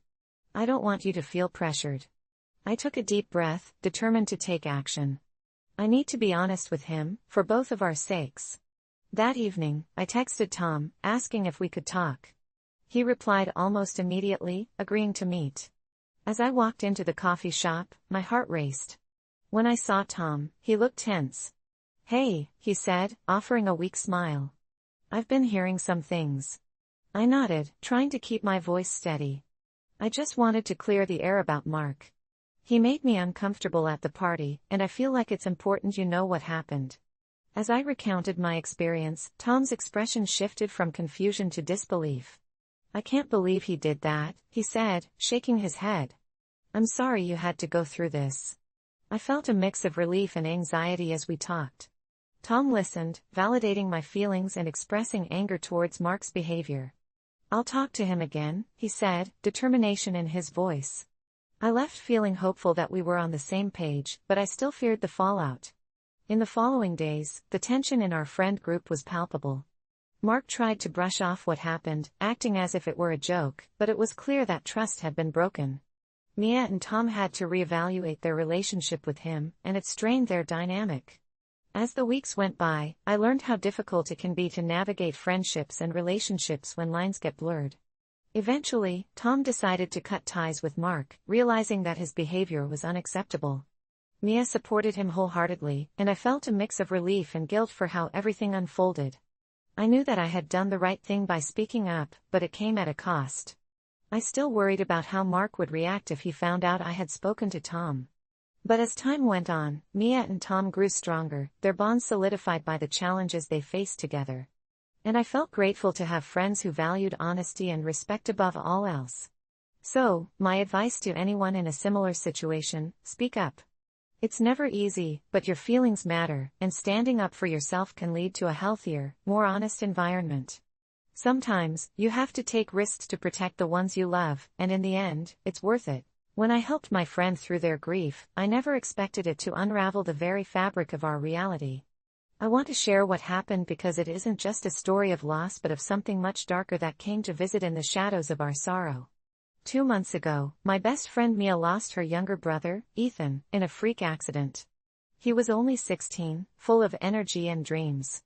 It rocked our small town, a tragedy that gripped all of us. Students wore black ribbons and the school held a memorial that felt more like a funeral than a goodbye. Mia was devastated, as anyone could imagine. She often talked about how they used to chase fireflies in late summer, laughter echoing in the dark, and now all she felt was a deafening silence. Out of love for her, I pushed aside my own discomfort with grief. I couldn't stand to see her like this. So I started showing up at her house, ready to listen, ready to help. Initially, it was comforting for both of us. We reminisced about Ethan, bringing back happy memories to cut through the shadow that lingers when someone we love is gone. Mia would wipe her tears, chuckle at the goofy things Ethan did, and for a moment, it felt like he was still with us. But as the weeks passed, the laughter faded, and the deep sadness morphed into something else, something heavier. Mia began to have these episodes where she would sit in silence, staring into space, her eyes losing their light. One night, as we sat on her bedroom floor surrounded by candles and photographs, I noticed a strange glimmer in her eyes, a mixture of grief and something else, something darker. That's when she mentioned finding Ethan's old journal hidden in the back of his closet. She said it was filled with doodles and stories he never shared, but near the end, there were unnerving, scribbled lines that read, "I wish I could bring back what's lost." Created from the innocent words of a boy who was imagining fantastical things, it carried an unusual weight. Over the next few days, Mia started acting strangely. She would stop in mid-sentence, as if she were listening to something behind me.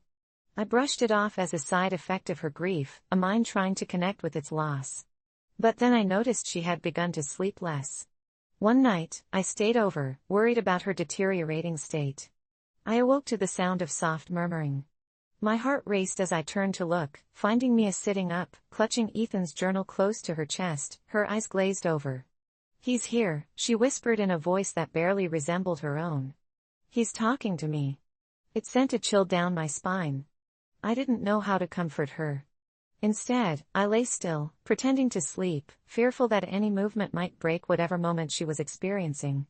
The next day, she seemed different, more energetic yet increasingly erratic, as if she was being pulled into another reality just out of reach.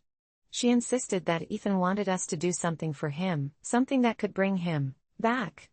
I tried to talk her out of it, but the deeper she'd slip into her grief-fueled obsession, the harder it became for me to reach her. Then, one evening, she proposed a plan. "We need to do a séance," she said fervently, clutching the journal. "I can feel him. We can bring him back." Desperation lined her voice, a plea that gripped my heart, twisting it painfully. Against my better judgment, I agreed, thinking it might offer her some closure. We set it up in her backyard on a night when the moon hung low, cloaked in clouds. The air felt electric as we lit the candles around a makeshift table with a few friends who reluctantly joined, humor tinged with unease. We joined hands, the flickering flames casting ominous shadows. Mia spoke Ethan's name repeatedly, her voice rising and falling as she recited passages from his journal. It was intoxicating yet terrifying, a pull I could feel with every beat of my heart.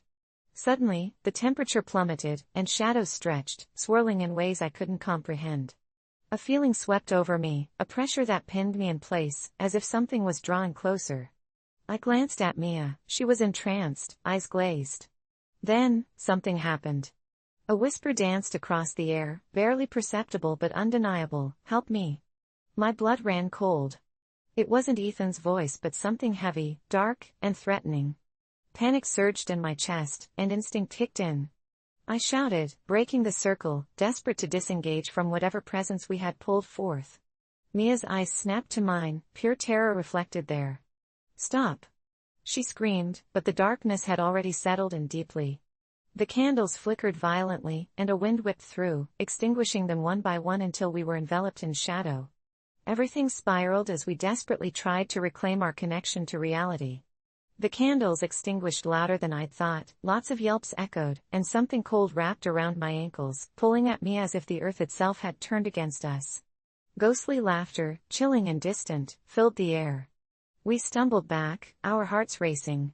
With a final snap of the dark, we fled toward her house, shoving past everything that felt wrong, the energy still hanging over us like static. In the days that followed, Mia retreated further into madness.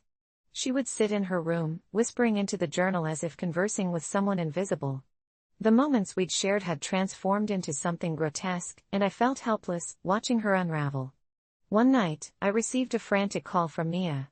When I rushed over, I found her sitting on the floor, Ethan's journal open beside her. "You have to help me. He's angry," she screamed, tears streaming down her face. "He wants to come back. He needs to come back." If I could turn back time, I would have never opened that journal or agreed to that séance.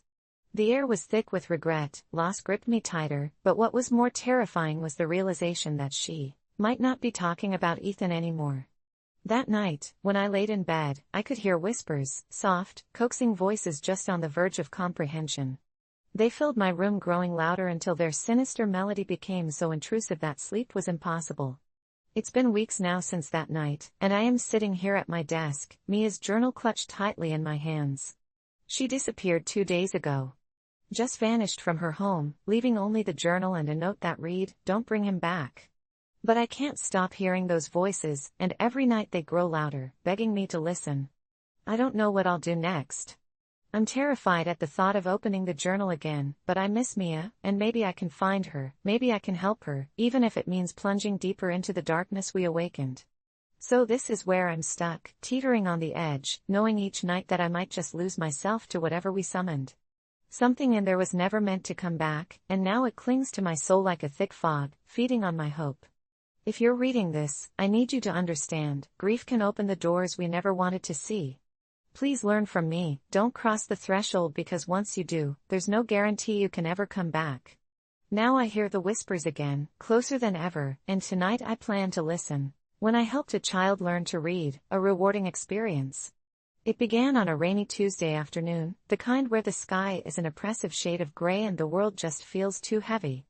I was volunteering at the local community center, not expecting anything out of the ordinary, just hoping to make a small difference in someone's life. That day, I was assigned to work with a young girl named Emma.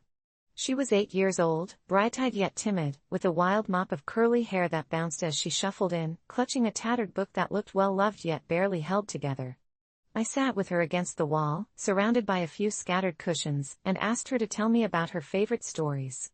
Her eyes lit up as she described fantastical worlds and heroic characters, but then she sighed, her enthusiasm dampening. "But I can't read yet," she admitted, her voice barely above a whisper. Something in the way she said it hit me hard. It felt like she wore the shame of it like a heavy cloak, dragging her spirit down. I knew right then and there that my mission had changed from just reading the words on a page to helping her lift that burden. As we flipped through the pages together, she struggled, stuttering on simple words. Each time she stumbled, I could see the frustration welling up in her, and every mispronunciation felt like a direct hit to her self-esteem. I remembered my own childhood, the challenges I faced with reading, and I decided right then that today wasn't going to be just another learning session. It was going to be an adventure.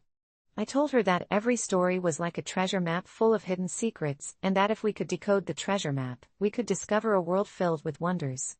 I reached deep into my bag and pulled out a stack of colorful flashcards I'd prepared. Each card bore a story, a character, or a magical creature, and I challenged her to read them out loud, one at a time. At first, she hesitated, wringing her hands and biting her lip, but the excitement in my voice seemed to chip away at her fear. Slowly but surely, she began to read, her confidence growing with each card. "Dragon," she exclaimed, the word bursting from her like a belated firework. To celebrate, I jumped up and clapped, and her laughter filled the small room, a sound so rich that it could drown out the relentless rain outside. But as we pressed on, the excitement began to wane. Emma's eyes clouded over when we reached harder passages, and frustration set in again. "What's the point?" She pouted, slumping against the wall, and I knew I had to find a way to reignite that spark. I told her a story of my own struggles, how I had fought battles with words that seemed too big to conquer, and how I had eventually found a secret weapon, imagination. "When you can't read the words, just close your eyes and let your mind create the pictures," I suggested. To my delight, she giggled and closed her eyes, and I decided to turn this moment into something magical. I began to weave a tale, a vivid and whimsical narrative about a girl who found a golden feather in her backyard, which allowed her to talk to animals and embark on the grandest adventures. I painted scenes in her mind, letting her join every twist and turn of the journey, and when she opened her eyes, her face was aglow. "Can we go back to the book?" she asked earnestly.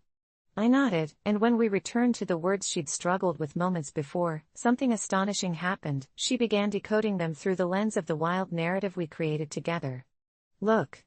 It's like the dragon in our story," she shouted, her pronunciation clearer and more confident. We slashed through 100 pages that day, tales unraveling before us like ribbons in a breeze, and by the end of our session, Emma had managed to read a simple story on her own.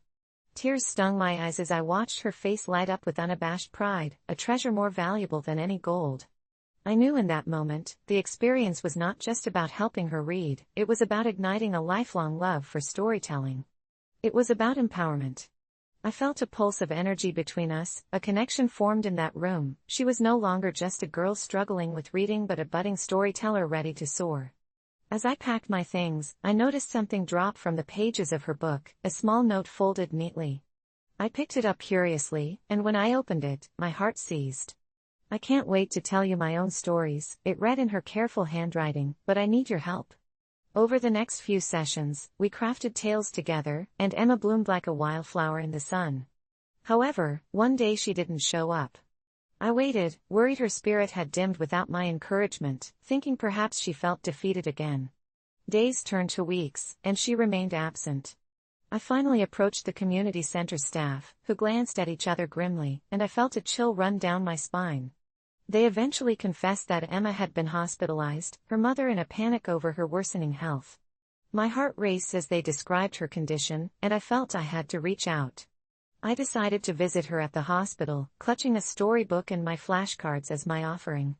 The rainy day had returned, casting shadows over the sterile walls of her room, but when I entered, I saw her lying there, eyes dimmed but hands still clutching a story.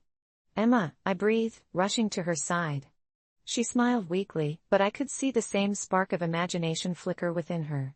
I pulled out the flashcards and began to read, my voice steady.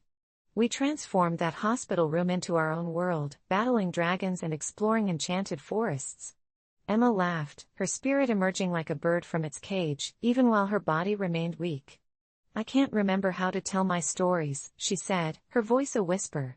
"But that's okay," I assured her, holding her hand tightly, "because I'll always be here to help you find them." When the hospital released her weeks later, she returned to the center, stronger and more resolute. The time we spent together became our adventure, and although she would always face difficulties ahead, I learned that teaching her to read was more than just unlocking the door to a book. It had become a bond, an enduring flame even amidst the darkest of storms.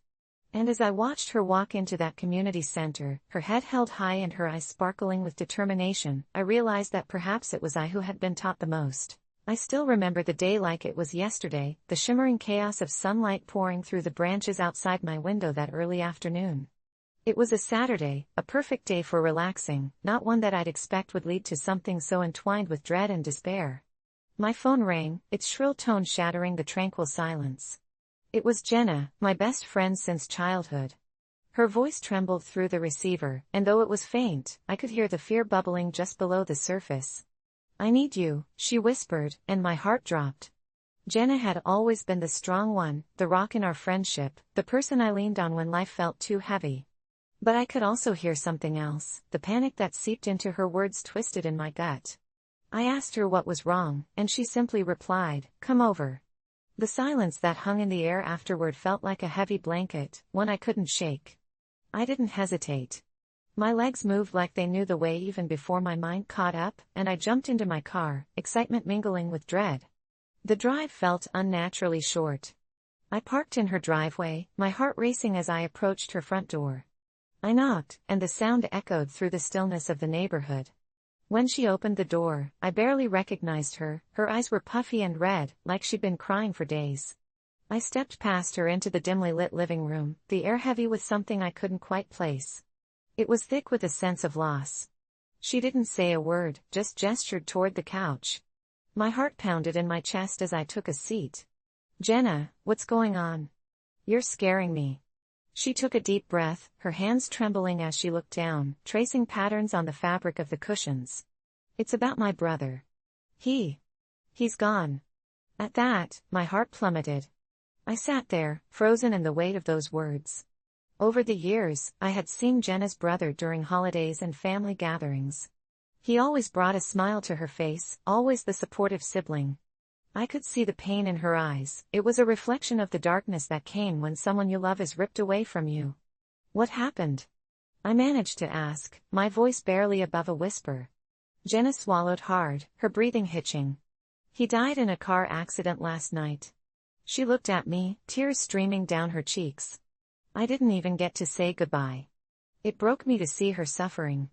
I struggled to find the right words, something to ease the ache in her heart, but nothing seemed sufficient. My heart ached for her as she recounted the details. This was no longer just a simple tragedy, it was a torment that seeped through every word, twisting her grief into a palpable entity in the room. I reached out, placing my hand over hers. I wanted to comfort her, to be the rock she had always been for me. The silence that followed was deafening, only punctuated by Jenna's quiet sobs. But I knew I had to do more, to be more. I remembered something her brother used to tell me whenever we talked about facing fears: you can't let life give you only darkness. You have to seek the light. I stood up, took a deep breath, and offered her a challenge. "Let's go out. I know it feels impossible right now, but you've got to let the fresh air in. Let's go on a little adventure, one that he would have loved." She looked up at me, uncertainty flickering in her eyes. I kept my gaze steady, hoping to connect with that little spark of life I knew was still in her. After a moment that felt like an eternity, she nodded. I didn't know what to expect. We ended up driving to the lake, the sun still high in the sky, little ripples dancing across the surface of the water. But it wasn't just the beauty of the view that caught my attention. As we sat on the dock, the sun glistening off the water's surface, Jenna eventually started to open up. We shared stories, memories of happier times, even recounting stupid things we did as teenagers. Laughter broke through the darkness, like rays of sun penetrating a thick fog, and I could feel the weight on her shoulders lift just a little. And then, as the sun dipped lower in the sky, she pulled out her phone. "I want to look at his pictures," she whispered, hesitating between grief and longing. I nodded, feeling a lump in my throat as we scrolled through the images. Each smile brought with it a mix of joy and sorrow. Jenna began to cry, but this time it felt different. Each tear seemed to carry with it a piece of the heartache that she could now put down, at least for a moment. We stayed there until night fell, sharing silence interjected with quiet laughter, moments of remembrance, and the occasional sigh of sorrow. That day, we basked in the beauty of the memories, even as the shadow of grief lingered nearby. I could see Jenna's pain turn into a bittersweet recognition of love, and I felt a strange comfort in knowing that I might not be able to erase her suffering, but I could be there to witness it. I drove her home that night, and as we parked, she turned to me, her eyes still shimmering with unshed tears. "Thank you for being here," she said, a fragile smile breaking through the gloom. "I thought I would drown in my sorrow, but you helped me breathe." I realized then that it wasn't just about the adventure or the distraction. It was about connection, about being present for each other in our darkest moments. Sometimes, that's all it takes to light the way forward. I've never forgotten that day. Life has its share of darkness, but through it all, I learned the profound impact of being there for someone else.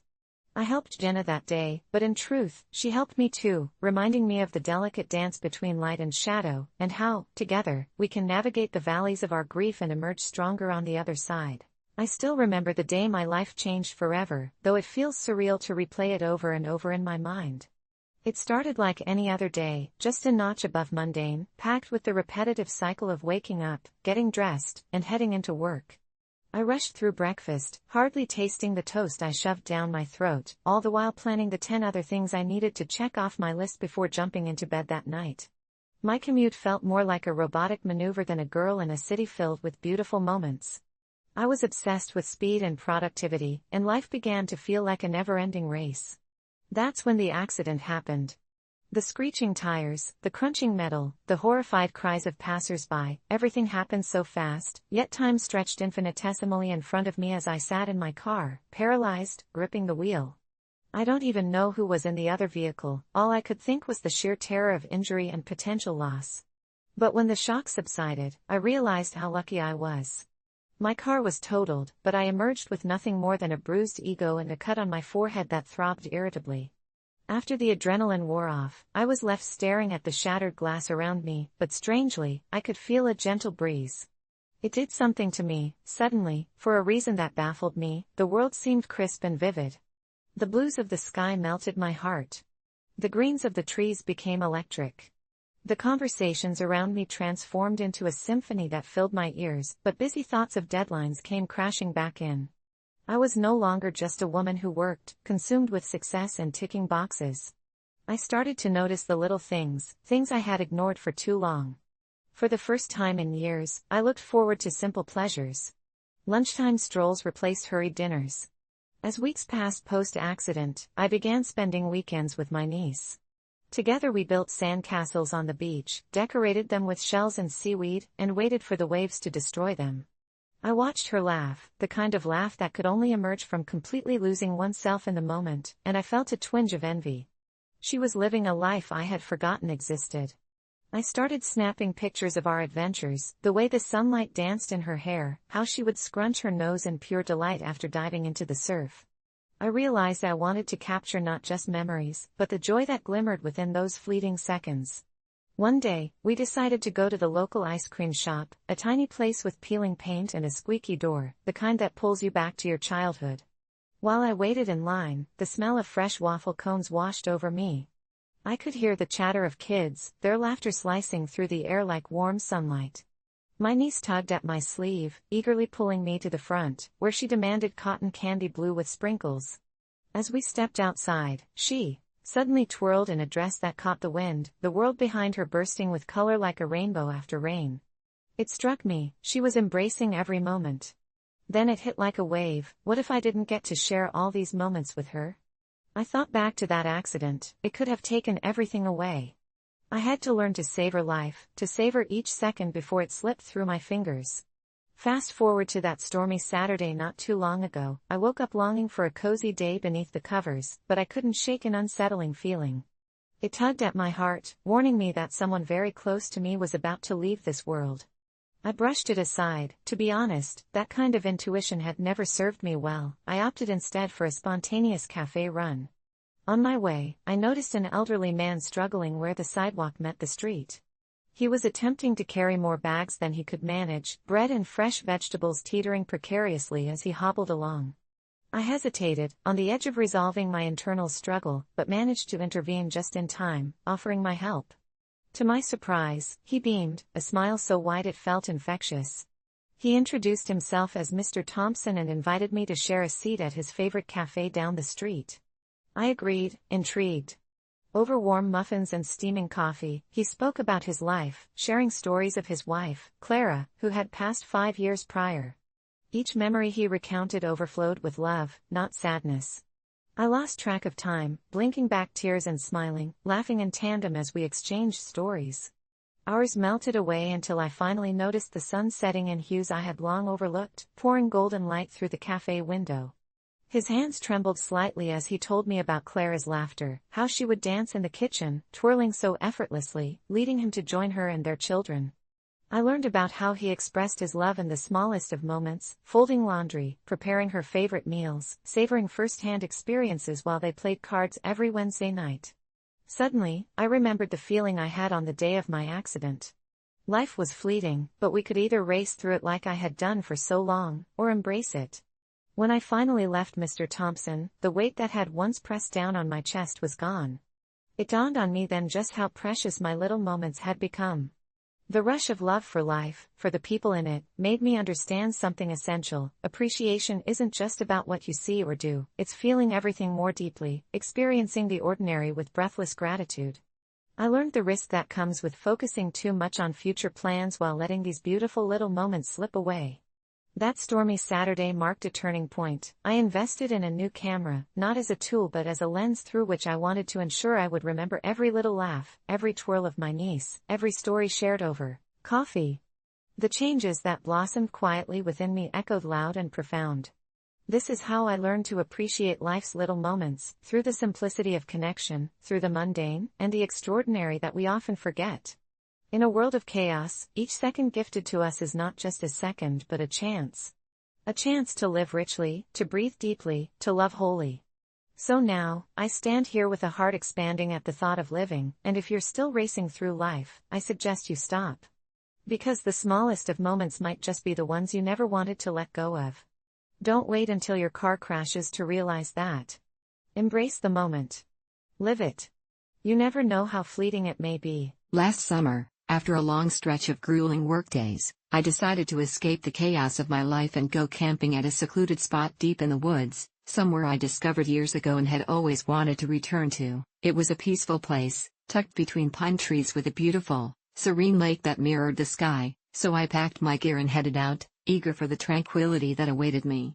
Driving for hours along winding roads, my excitement grew until I finally arrived at the clearing where I planned to pitch my tent, but as I stepped out of my car, I was struck by the unnerving feeling that something was off. There, right where I had intended to put my tent, was a tent already set up, a sturdy canvas monstrosity, dark green and looking suspiciously new. My first instinct was to assume I had come to the wrong spot or that perhaps someone else shared my appetite for solitude, but as I looked around, I realized how utterly isolated I was. My nearest neighbors were miles away, and I was certain I hadn't seen another soul during my entire drive into the woods. I weighed my options. I could turn around and leave, or I could face whatever had set up camp without my permission, but curiosity got the better of me, so I approached the tent, half expecting to find it empty, a remnant of another wanderer's retreat. As I drew closer, a strange sound emanated from inside, a low, throaty hum that made my skin prickle. It was dark in there, the entrance flapped slightly in the breeze as I peered in, my breath caught in my throat. I nervously cleared it, calling out, "Hello? Is anyone in there?" But there was no response, just that eerie, persistent hum. Hoping it was simply the wind or perhaps the rustling of some woodland creature, I stepped back and considered just pitching my tent a little farther away. Maybe the other campers were out hiking and I hadn't seen them yet. But as I turned to grab my gear from the car, a chill enveloped me. The air went eerily still, cutting off the sounds of nearby birds and rustling leaves.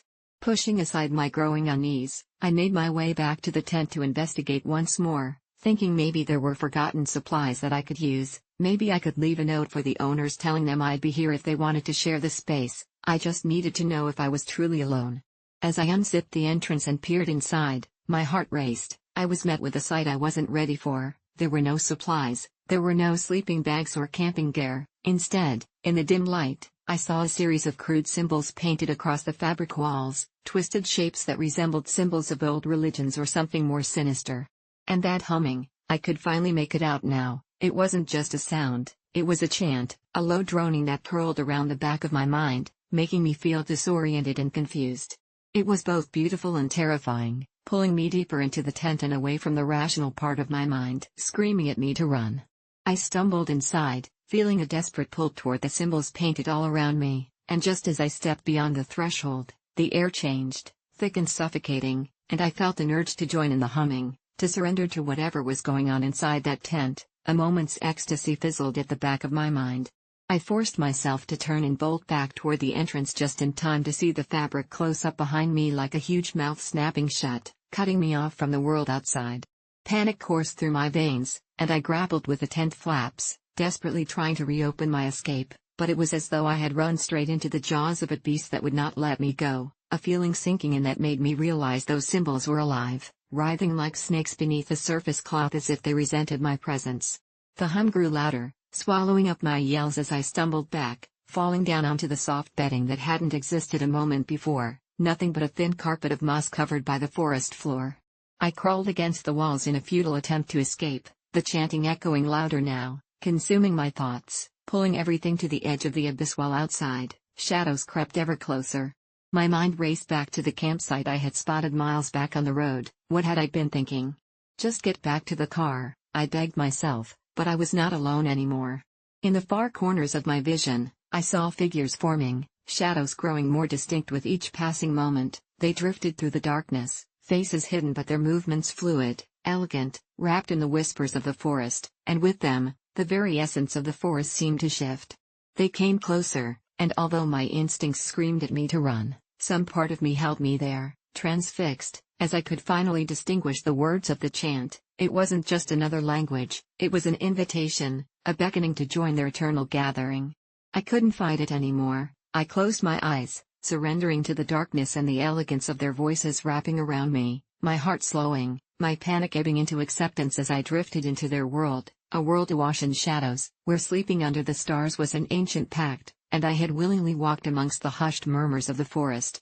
Hours had passed, though I couldn't tell how many, when I finally opened my eyes to find myself back at the tent's entrance.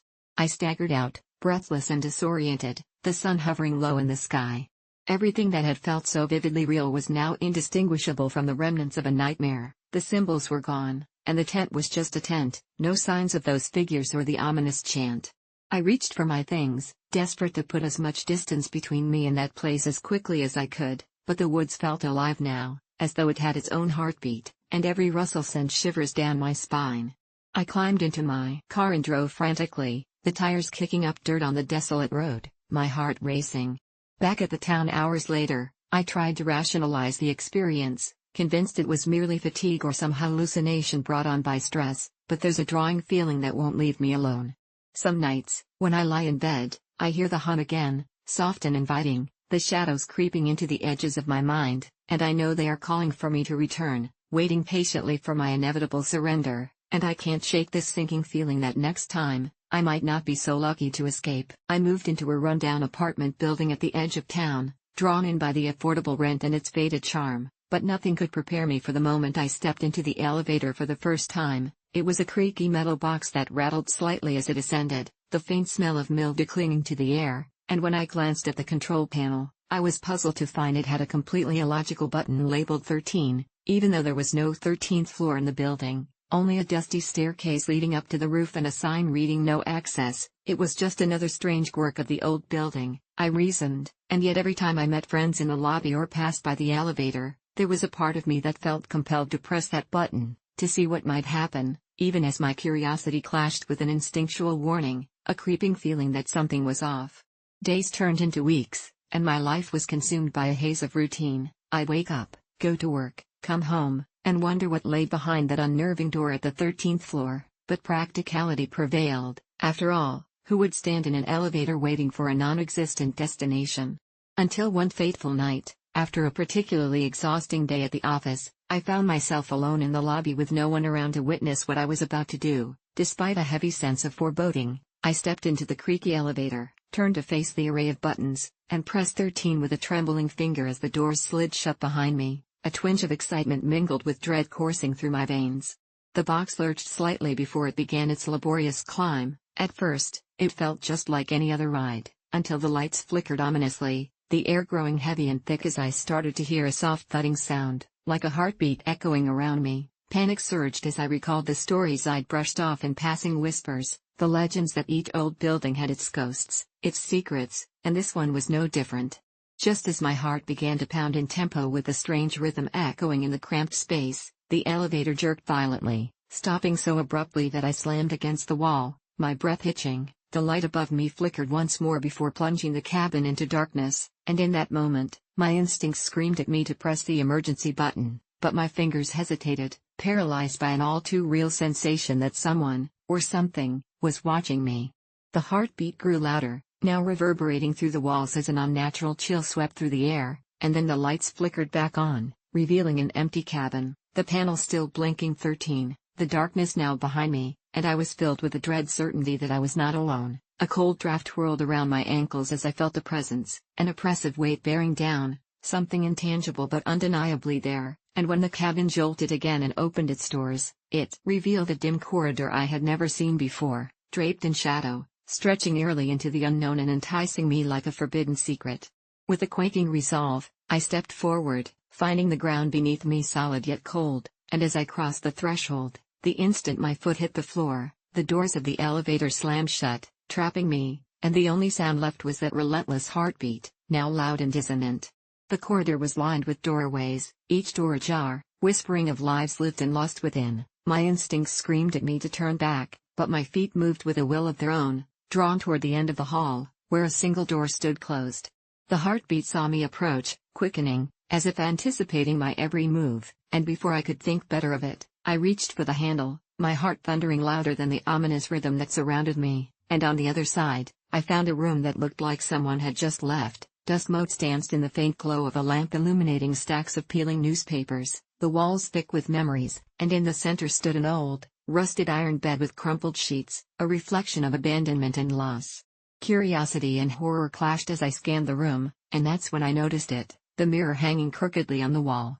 I hesitated as I approached, but part of me was drawn to it, as if I needed to know what was lurking beyond the glass. When I stood close enough to see my own reflection, I was startled by a face that wasn't mine staring back, ghostly pale, eyes sunken, and twisted in a perpetual expression of anguish, and I stumbled back, breath catching in my throat as I realized I was still alone, yet the heartbeat pulsed louder, throbbing like a warning in my ears. Panic clawed at my chest, demanding I flee this dreadful place, but as I turned to make a break for the door, I felt icy fingers wrap around my wrist, and an overwhelming force pulled me back into the mirror's reflection where the other me began to smile, no longer in anguish but with an unsettling joy. Inch by inch, I was drawn closer, unable to resist as the glass rippled like water, consuming my will, and just before I was engulfed completely, I screamed, but the sound was muffled, lost in an eternal void, as I was sucked into the cold darkness of the mirror and my consciousness shattered.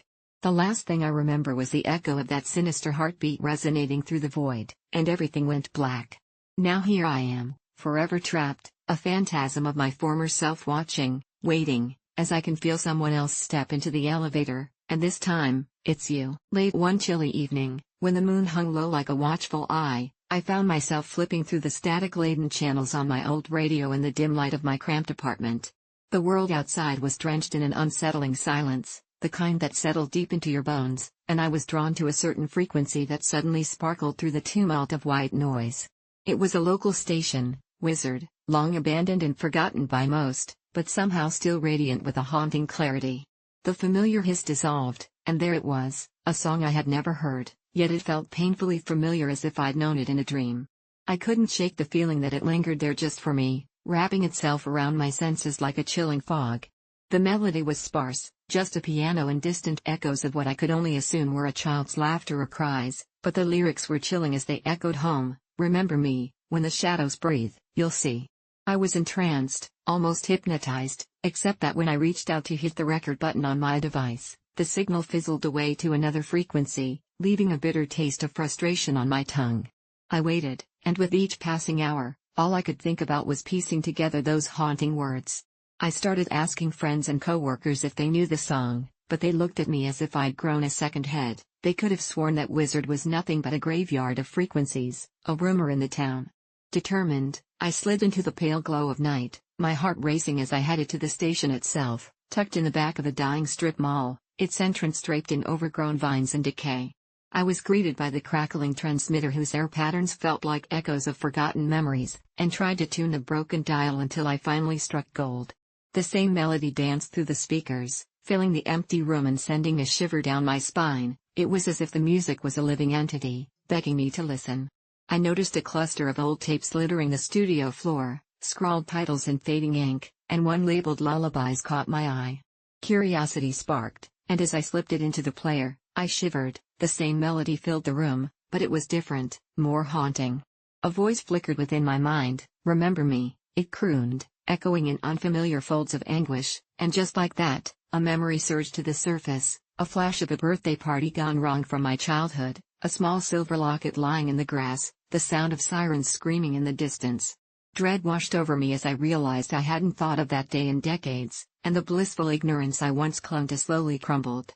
I looked around the dim studio, now wobbling on the frail edge between nostalgia and dread, and in that moment of clarity, I understood that this song held a power too strong to contain.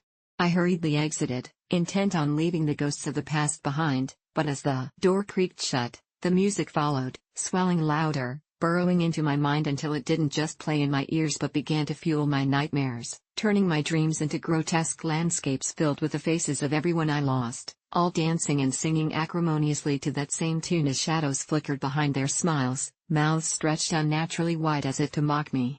Days turned into weeks, and I desperately tried to ignore the song, but it seeped into every waking moment. I'd wake at the witching hour, the lyrics slimy on my tongue, winding their way through my thoughts until I confessed them to anyone I could. "You need to stop listening," my friends would plead, worry creeping into their eyes, but they wouldn't understand. Each word felt like a whisper of warning, a sorrowful elegy resonating with a truth I struggled to grasp. That night something shifted as I found myself with stillness. The apartment had grown duller, the walls closing in, and before I knew it, I was rummaging through my drawers for my tape recorder, desperate for one last listen, to trap the curse of that wicked melody so I could finally exorcise it from my life. I positioned the recorder near the radio, my heart pounding as the station crackled to life once more. But something was wrong. It felt heavier, like the very air pulsated with anger, and when the song started to play, it was far more sinister than ever before. The lyrics twisted, transformed from "remember me when the shadows breathe" to "remember when the shadows take you." I froze, the realization crashing down. It was no longer just a song, it was a summons. The studio lights began to flicker, shadows contorting to shapes that blurred the lines of existence, and then I saw them, the faces of those I had lost, their mouths moving in endless chants of despair, relentlessly repeating those haunting lyrics. It was an echo chamber of sorrow demanding to be acknowledged. Panic surged as I staggered backward, seeking an escape, but the shadows enveloped me, pulling me down into their abyss, filled with those sorrowful, pleading eyes. I could feel their essence bleed into me, and for a moment, I understood that the song wasn't just a memory, but a vengeful reminder of the grief I had buried. I tried to scream but was drowned by the echoes merging into a cacophony of confusion and laughter, and with one last desperate breath, the song morphed into a deafening silence, burying me in darkness. With an excruciating jolt, I woke up in my bed, the morning light spilling through the window like an intrusion. Panic clawed at my chest as I glanced at the radio, understanding then that it was no longer there, yet I could still hear it, the melody whispering the same words that would never leave me: "Remember me when shadows take you." I left that haunting place, and now every time I hear a certain note drifting through the air or someone hums a forgotten tune, I feel it gnawing at the edges of my memory, the chilling realization I'd never escape it. I wonder, if I go back, will this curse remain, or was it meant to claim me forever? I tell you to heed my warnings, to never let curiosity lead you to that radio, but an ache pulls at me, enticing me to try once more. After all, the song hasn't stopped playing yet. I never appreciated silence until I found myself in a cabin deep in the woods, isolated from the world for a weekend retreat. I'd always had a busy life, filled with the cacophony of urban noise, blaring horns, buzzing phones, the chatter of strangers. It's what I had grown accustomed to and what I thought I needed. But that weekend, I decided to unplug, to escape. At first, the silence felt unnerving. I arrived at the cabin just as the sun dipped below the horizon, casting long shadows through the trees. Stepping inside, I was greeted by an unsettling stillness, the creaks of the old wooden frame echoing against the emptiness. I paced the living room, scrutinizing my surroundings, the rough-hewn furniture, the dust motes dancing in the fading light, the air thick with an odd sweetness of pine. A part of me expected the television to flicker to life or the radio to spring into sound, but there was only the quiet, so profound it swallowed my thoughts. I resolved to embrace it, thinking perhaps it would offer clarity. As the hours passed, darkness cloaked the woods outside, and I lit a fire in the stone fireplace, its crackling filling some of the void. I nestled into the worn couch with a book, hoping to drown out my discomfort. But no matter how hard I tried to focus on the pages, the silence was suffocating. My mind raced, replaying the stresses of my life, work deadlines, strained friendships, the relentless pressure to succeed. The more I wished for peace, the more my thoughts spiraled, each quiet moment becoming a question of self-worth. With each crack of the firewood, I noticed shadows flicker across the walls, twisted shapes that danced far too quickly to be real, conjuring images of vague fears from the darkest corners of my mind. I told myself it was just my imagination, a product of my unease. I stuffed my annoyance and turned the pages more vigorously, trying desperately to impose some semblance of normalcy. But no amount of distraction could hide the gnawing discomfort of the quiet. As the clock ticked into deep night, the steady rhythm of my breathing became like a countdown. It was as if silence itself was an entity, taking shape around me, watching, breathing. Sleep began to elude me as I imagined what lurked beyond the wooden walls. I moved to the window and pulled aside the heavy curtains, peering into the ink-black wilderness. The moon hung high, skeletal branches reaching toward it, mocking my fear.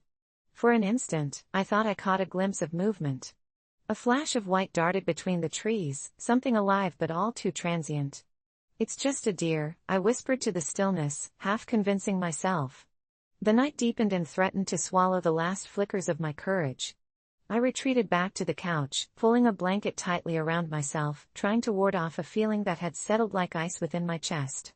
Just as I was about to drift into a restless sleep, an unmistakable sound broke the silence. A low, guttural whisper, like a breeze rustling through leaves, but sharp and urgent. It sent a chill down my spine. I sat bolt upright, every muscle taut with tension. "Hello?" I called out into the void, my voice trembling against the silence. No response, just the crackle of the fire, the rhythmic pounding of my heart.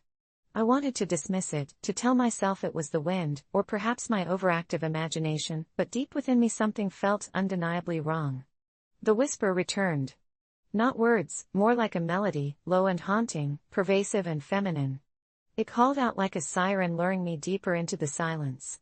I felt an inexplicable pull toward the very heart of the forest outside, the darkness as inviting as it was terrifying. My instincts screamed at me to stay inside, yet the urge grew. I had to step into the unknown for one brief moment of clarity. Slipping on my jacket, I grabbed a flashlight and stepped outside, the wooden porch creaking underfoot. The air was crisp, slicing at my skin, and the woods felt alive, every rustle and crack echoing impossibly loud in the night. I shone the flashlight into the darkness and saw nothing, only the endless expanse of trees stretching in every direction. Then, I heard it again, the whisper, now clearer. "Come to me." The sound seemed to shift, leading me down an unseen path, the beam of my flashlight flickering in and out until it finally fell on a clearing. In the center was a large stone, worn and ancient, encircled by skeletal trees that looked as if they were bowing toward it. I had never seen anything like it. I approached slowly, my pulse quickening as I immersed myself in the palpable silence, less a barrier now and more a sacred veil. As I reached out to touch the stone, the whispers crescendoed, swirling around me and wrapping my thoughts into a tight embrace. "You are not alone." But in that moment, I felt the overwhelming pressure of lives that had once thrived here, an energy both chilling and exhilarating. I drew back. "What do you want?" I called into the abyss. The wind rustled, carrying the whispers, and I realized that silence was not simply the absence of sound but a voice, an echo of everything that had passed, joys, sorrows, longings, and losses. I stumbled back, more afraid than ever, but also awash with an unexplainable sense of belonging. I fled back to the cabin, shutting the door behind me as if sealing off the spectral whispers. I sat in the dark, contemplating the unearthly communion I had just experienced. The next morning, I awoke with the light seeping through the window, the silence now holding a different kind of weight. I had learned something vital, embraced something that terrified me. Silence wasn't just an empty void to fill, it was a space that invited reflection, vulnerability, and connection to the echoes of those who came before. How many stories had been lost in the noise of daily life? I took a deep breath and let the stillness settle within me, like an old friend, recognizing that part of true appreciation was listening to the whispers of the past and allowing them to coexist with the present. Instead of squeezing an escape from the silence, I vowed to carry it with me. In the end, I left the cabin and returned to the world, forever changed, having learned to appreciate the hum of stillness woven through my life. I walked now with an awareness that silence was not merely the absence of sound, it was a reminder of everything that needed to be heard. The time I took a risk and it paid off, a personal win. The time I took a risk and it paid off began on an ordinary Tuesday, the kind of day that lulls you into believing nothing extraordinary could ever happen. I was sitting in my cramped cubicle at the marketing firm where I'd worked for 3 monotonous years, staring at the flickering screen of my ancient computer. My boss had just handed me yet another assignment that felt like busy work rather than anything meaningful, and the weight of my stagnant life pressed heavily on my chest. That was when the email arrived, a single notification that broke through the haze of boredom. It was from a small, independent client I'd done some freelance work for in the past, a startup run by a couple of passionate yet chaotic entrepreneurs. They'd always appreciated my ideas, even the ones that were a bit unconventional, and the email was a proposal. They wanted to launch a bold, ambitious campaign and were offering me the chance to lead it. Not as a freelancer, but as their new creative director. My heart skipped a beat as I read the message. The salary was less than what I made at the firm, and there were no guarantees. The startup was still finding its footing, and joining them meant leaving behind the stability of my current job, lackluster as it was. But there was a catch. I had to decide by the end of the day. My immediate reaction was to say no. It was too risky. I had bills to pay, responsibilities to manage. I couldn't just throw caution to the wind for some unproven opportunity. But as I sat there, staring at the email, something deep inside me rebelled against the idea of playing it safe yet again. I thought about all the late nights spent dreaming about doing something that mattered, something that felt alive. I thought about the little notebook I kept hidden in my desk drawer, filled with ideas and sketches for campaigns that would never see the light of day at my current job. And for the first time in years, I allowed myself to wonder, what if? The rest of the day passed in a blur of indecision. I drafted and deleted my resignation letter more times than I could count. I called my best friend, who encouraged me to go for it, saying I'd regret it forever if I didn't. I called my parents, who were less enthusiastic, reminding me of the importance of security and long-term planning. By the time the clock struck 5, I still hadn't made up my mind. My hands were shaking as I finally typed out a response to the startup's email, accepting their offer. I hit send before I could second-guess myself, then walked into my boss's office and handed him my resignation. His reaction was predictably condescending, a mix of surprise and thinly veiled disdain. "Are you sure about this?" he asked, clearly doubting my judgment. But for the first time in my life, I felt certain. The next few weeks were a whirlwind. Joining the startup was like stepping into an entirely different world. The office was small and chaotic, the team was a mix of quirky personalities, and every day felt like a battle to keep the ship afloat. But it was exhilarating. I was given the freedom to experiment, to try ideas that would have been laughed out of the room at my old job. I poured my heart and soul into the campaign, working late into the night, fueled by adrenaline and the thrill of doing something that mattered. There were moments of doubt, of course. Times when the pressure felt unbearable, when I wondered if I'd made a huge mistake. The startup's limited budget meant we had to get creative, finding ways to make an impact without the resources of bigger companies. But every setback only fueled my determination. I was finally doing work that challenged me, that made me feel alive. The campaign launched 6 months later, and the response was beyond anything we could have imagined. It went viral almost overnight, capturing the attention of major media outlets and skyrocketing the startup's visibility.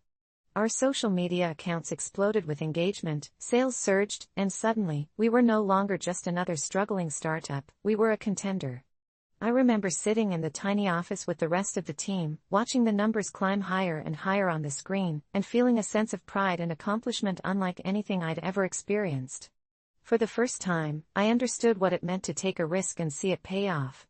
That campaign became a turning point not just for the startup, but for me personally. It proved to me that I was capable of more than I'd ever given myself credit for, that I could take a leap of faith and land on my feet. The experience taught me the value of trusting my instincts, of embracing uncertainty, and of pursuing the things that truly set my soul on fire. Looking back now, I can see how pivotal that decision was. It wasn't just about leaving one job for another, it was about choosing to believe in myself, to take control of my own destiny instead of settling for a life of mediocrity. That one email, that one moment of courage, changed everything. And while the journey wasn't easy, I wouldn't trade it for anything in the world. I never believed in meditation. In fact, I thought it was just a fad, like keto or essential oils, and definitely not for someone like me. I was the cynical type, a skeptic unwilling to buy into the hype. But, after a particularly grueling week of work and a series of unhealthy life choices, I found myself sitting alone at home on a Friday night, drowning in the chaos of my own thoughts. That evening, my mind flooded with the stress of the week, my boss yelling at me in front of my coworkers, my roommate drinking my last beer without permission, and the growing mountain of debt looming over my head like an impending storm. I stared out the window, the lilac twilight casting shadows on the pavement below, and instead of doing the smart thing, watching Netflix or scrolling through social media, I typed meditation for beginners into a search engine. I found a guided meditation video that promised inner peace, relaxation, and the ability to manage anxiety. I chuckled at my own absurdity but decided to give it a try, fully expecting it to end in disappointment. I set the laptop on the coffee table, plopped down on the floor with my back against the couch, and closed my eyes. The calm voice of the instructor filled the room, guiding me to focus on my breath, in and out, slowly. After a few moments, I started to feel a dull ache in my knees, but I brushed it aside as I forced myself to concentrate on the instructor's voice. "Imagine a serene place," he said softly. I conjured up images of a beach, sand slipping between my fingers, waves lapping at my feet. But even as I tried to focus, my mind raced, logging social media notifications and the horrendously overdue laundry I had to tackle. It was a battle against my own thoughts, but I persisted, breathing in and out. I started feeling the subtle shifts in my body, the tension in my shoulders melting away, the tightness in my chest loosening. I could gain control of my thoughts, or so I thought, until everything changed. Just as I was finally beginning to relax, focusing on each breath, I felt a chill sweep through the room. Goosebumps prickled my skin, and the instructor's voice faded away, replaced by a heavy silence that swallowed the air around me. I opened my eyes, and to my horror, the cozy confines of my living room transformed into something foreboding. The walls seemed to pulse and twist, the shadows in the corners darkening further. Panic gripped me, like icy hands wrapping around my throat. I blinked, trying to shake it off, but no, this was real. I could feel a presence in the room, watching me. My heart raced, the peace I just discovered ripped away like a deflated balloon. I wanted to shout, to run, but the weight of the atmosphere pinned me to the floor. As I gazed around the room, I noticed strange shapes branching out from the walls, almost like roots stretching towards me, pulsing with a slow, relentless rhythm. They crawled across the floor, getting closer. I thought of stopping the video, of jumping up, but my body felt anchored to the ground. Then I heard it, a faint whispering, sibilant and secretive. It felt like I was being beckoned, drawn into an unknown, dark realm. "Come play with us," it whispered, but there was an unnerving edge to it that sent chills down my spine. My breath came in quick gasps, I was slipping into a panic attack. In that moment of vulnerable fear, I remembered the instructor's final words, "You are in control, return to your breath." Clenching my fists, I focused on my breathing, the whispering growing fainter until it was a mere hum beneath my exhalations. Slowly, against all odds, I reconnected with my breath, finding that familiar cycle of in and out again. To my disbelief, the shadows receded, the odd presence retreating in the face of my focus. The shapes, the roots that had inched closer, dissipated, melting back into the walls. I opened my eyes wide, the haze of fear lifting, and the warmth of my cozy living room returned, as if waking from an unsettling dream. Cautiously, I rose to my feet, my heart still racing. I had confronted something inexplicable, something unnameable, in that meditative state. I decided my evening was over. Meditation was behind me, along with whatever dark thing had nearly taken hold of my mind. Gathering my things, I turned off my laptop and attempted to brush the entire bizarre experience aside as a trick of the brain, perhaps an overactive imagination due to fatigue. I went to bed that night with uneasy thoughts, but the exhaustion of the week lulled me to sleep. A few hours later, I was jarred awake by a sound, a low chattering, almost childlike laughter, echoing from the kitchen. My heart raced, and I rooted myself to the mattress, straining to hear. I almost convinced myself it was in my head, it had to be. But then I heard it again, clearer this time. I hopped out of bed, driven by an unsettling curiosity. Moving as silently as possible, I crept toward the kitchen. The laughter morphed into whispers, a cacophony of voices that played a sinister tune in my mind. As I turned the corner and peered inside, my breath caught in my throat. The room was dark, and the moonlight barely lit the space, casting long shadows that twisted and turned. But there, in the heart of the kitchen, was an ethereal glow, illuminating a group of half-formed silhouettes hovering above my table. They looked almost like children, their features obscured but their glee apparent, as if they were playing a game designed just for them. A wave of dread washed over me, unmistakable, as they paused mid-laughter and turned their gaze toward me. The whispers crescendoed, transforming into a single voice that was both many and one, chillingly sweet yet threatening. "Will you join us?" My instincts screamed for me to run, but my feet were like lead, rooted to the spot at the threshold. My chest tightened, the earlier sense of control shattered by raw, primal fear. With every ounce of my being, I broke free and bolted for the door, slamming it behind me and collapsing onto the floor of my living room. I grasped for the remnants of my rationality as the feeble glow faded and the laughter dwindled. I stared at the night outside, my heart racing. The stars twinkled innocently above, nothing like the malice I had just encountered. That night, I understood something. Meditation was not merely a tool for relaxation, it pulled back the curtain on a hidden world. A space where my inner demons lurked, hungry and watchful. The next day, I resolved to never meditate again, sealing off that door in my mind, allowing the chaos to return rather than face what awaited in the stillness. Some might find solace in silence, but I learned that inner peace could also hide the unthinkable. And as I watched the world go by, I felt the weight of a decision echo within me. Was it better to confront the shadows, or to keep them safely tucked away in the corners of my mind? The cries of strange laughter bubbled in my consciousness, a reminder that the calm I sought might be better left unexplored. I've always considered myself an easygoing person, the type who avoids confrontation like the plague, always retreating into the shadows when someone attempted to dominate the conversation or push their opinions on me. I was used to sacrificing my own wants for the sake of others' happiness. But everything changed one cold night in October, the night I took a stand for myself and found a sliver of empowerment that I never knew existed in me.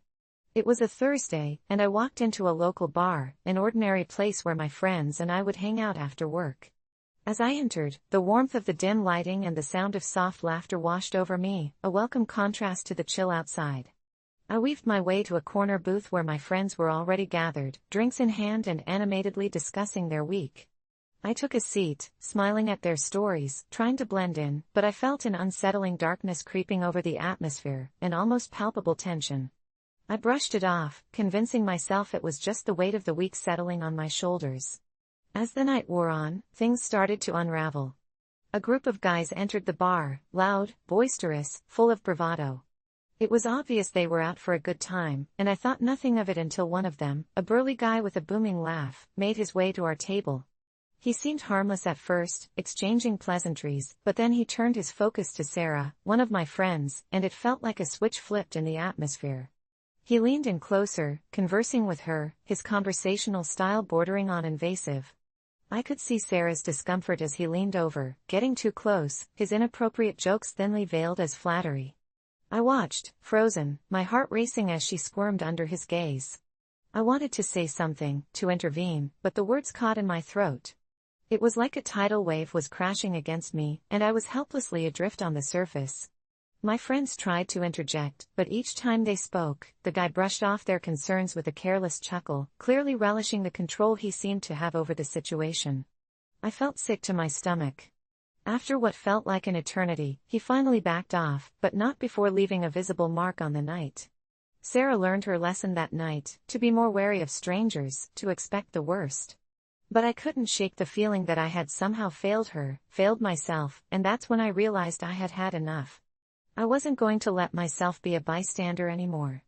You see, growing up, I was taught that confrontation was bad, that keeping the peace was honorable, but was it really? Did it matter if I kept the peace while my insides churned, and my blood boiled? That's when I decided, in a moment of adrenaline-fueled clarity, to take a stand for myself. I couldn't let this feeling go without confronting it, and I couldn't let future encounters like this slip through the cracks again. I stood up, my heart pounding, and walked toward the group that had momentarily veered the night off course.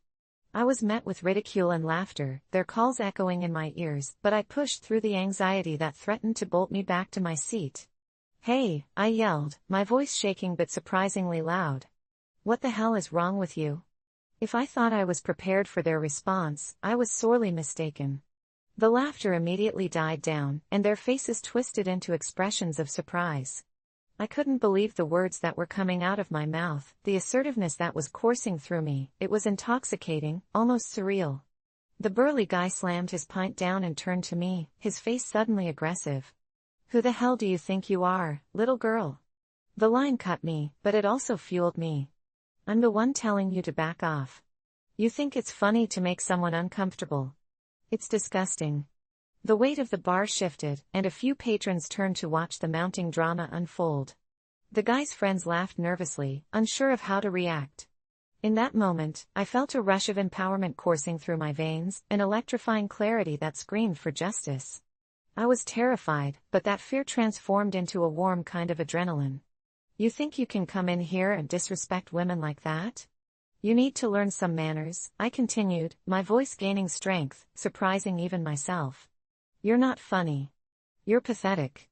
I felt a camaraderie growing in the space, the other patrons catching on to the moment, murmurs of agreement rippling through the bar. The guy stood there frozen, a mixture of surprise and anger flooding his features. At that very moment, Sarah and my friends rallied behind me, an unspoken support that fortified my resolve. He spat back some half-hearted retort, but his bravado was fading, the air growing heavier with the reality of confrontation. The bartender, a tall woman with a no-nonsense demeanor, approached and threw her arms across her chest. "If you can't start respecting people in here, I'll have to kick you out." It was a perfect moment of empowerment, solidarity in a room that had felt heavy moments earlier.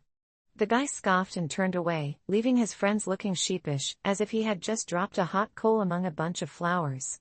I felt a rush of exhilaration. I had finally spoken up for what I believed was right. The bar started to settle down, laughter returning cautiously along with the echoes of casual conversations. I turned back to my friends, who were beaming with pride, and I realized that I had taken the first of many steps toward owning my voice and asserting myself. Taking a stand that night was about far more than just confronting one loud guy in a bar. It was about reclaiming my space, my right to feel safe, and my right to speak without fear of consequences. I had battled my own demons, and by confronting him, I was able to silence a part of me that had let others walk all over me for way too long. I felt lighter, I felt empowered. I didn't just take a stand for myself, but in that moment, I realized I had taken a stand for all the other women who had ever felt silenced in the wake of arrogance and insensitivity. I left the bar that night with a newfound sense of bravery. Although I was a little shaken, I felt connected to something greater than myself, a wave of empowerment that pushed me to face future challenges head-on. I knew this was just the beginning. I'd finally found my voice, and nobody could take that away. And now, without that night, I wouldn't have recognized the strength within me that had always been there, waiting to rise up and be heard. When I was hired to babysit for the night at the Wills residence, I was excited but also a little apprehensive. The couple seemed nice enough during our brief interview, but the tight-lipped stance on some aspects of their house, particularly the faint but persistent smell of something rotting in the basement, left me feeling unsettled. They had a 6-year-old boy named Jake, who was an absolute sweetheart but a little odd, often speaking as if he was in on jokes only he understood, and the way he stared at me with his big, inquisitive eyes made me wonder what his parents had told him about me. As I settled in, everything appeared normal at first. Jake showed me his toys, and we played with action figures and watched cartoons for a while, but deep down, I could feel a pervasive unease, like a cloud hanging over the night. The parents had mentioned a crucial rule I was supposed to follow, but during the rush of their departure, they forgot to clarify it, and every time I attempted to ask Jake if there was anything I should know, he just giggled and shook his head. Around 8 p.m., Jake grew restless, his laughter fading into a more serious demeanor as he glanced nervously toward the basement door, which was slightly ajar, revealing a sliver of darkness that seemed to beckon. I steered the boy away from it, suggesting we try some art projects instead, but he only shrugged and murmured something about how the sound always came.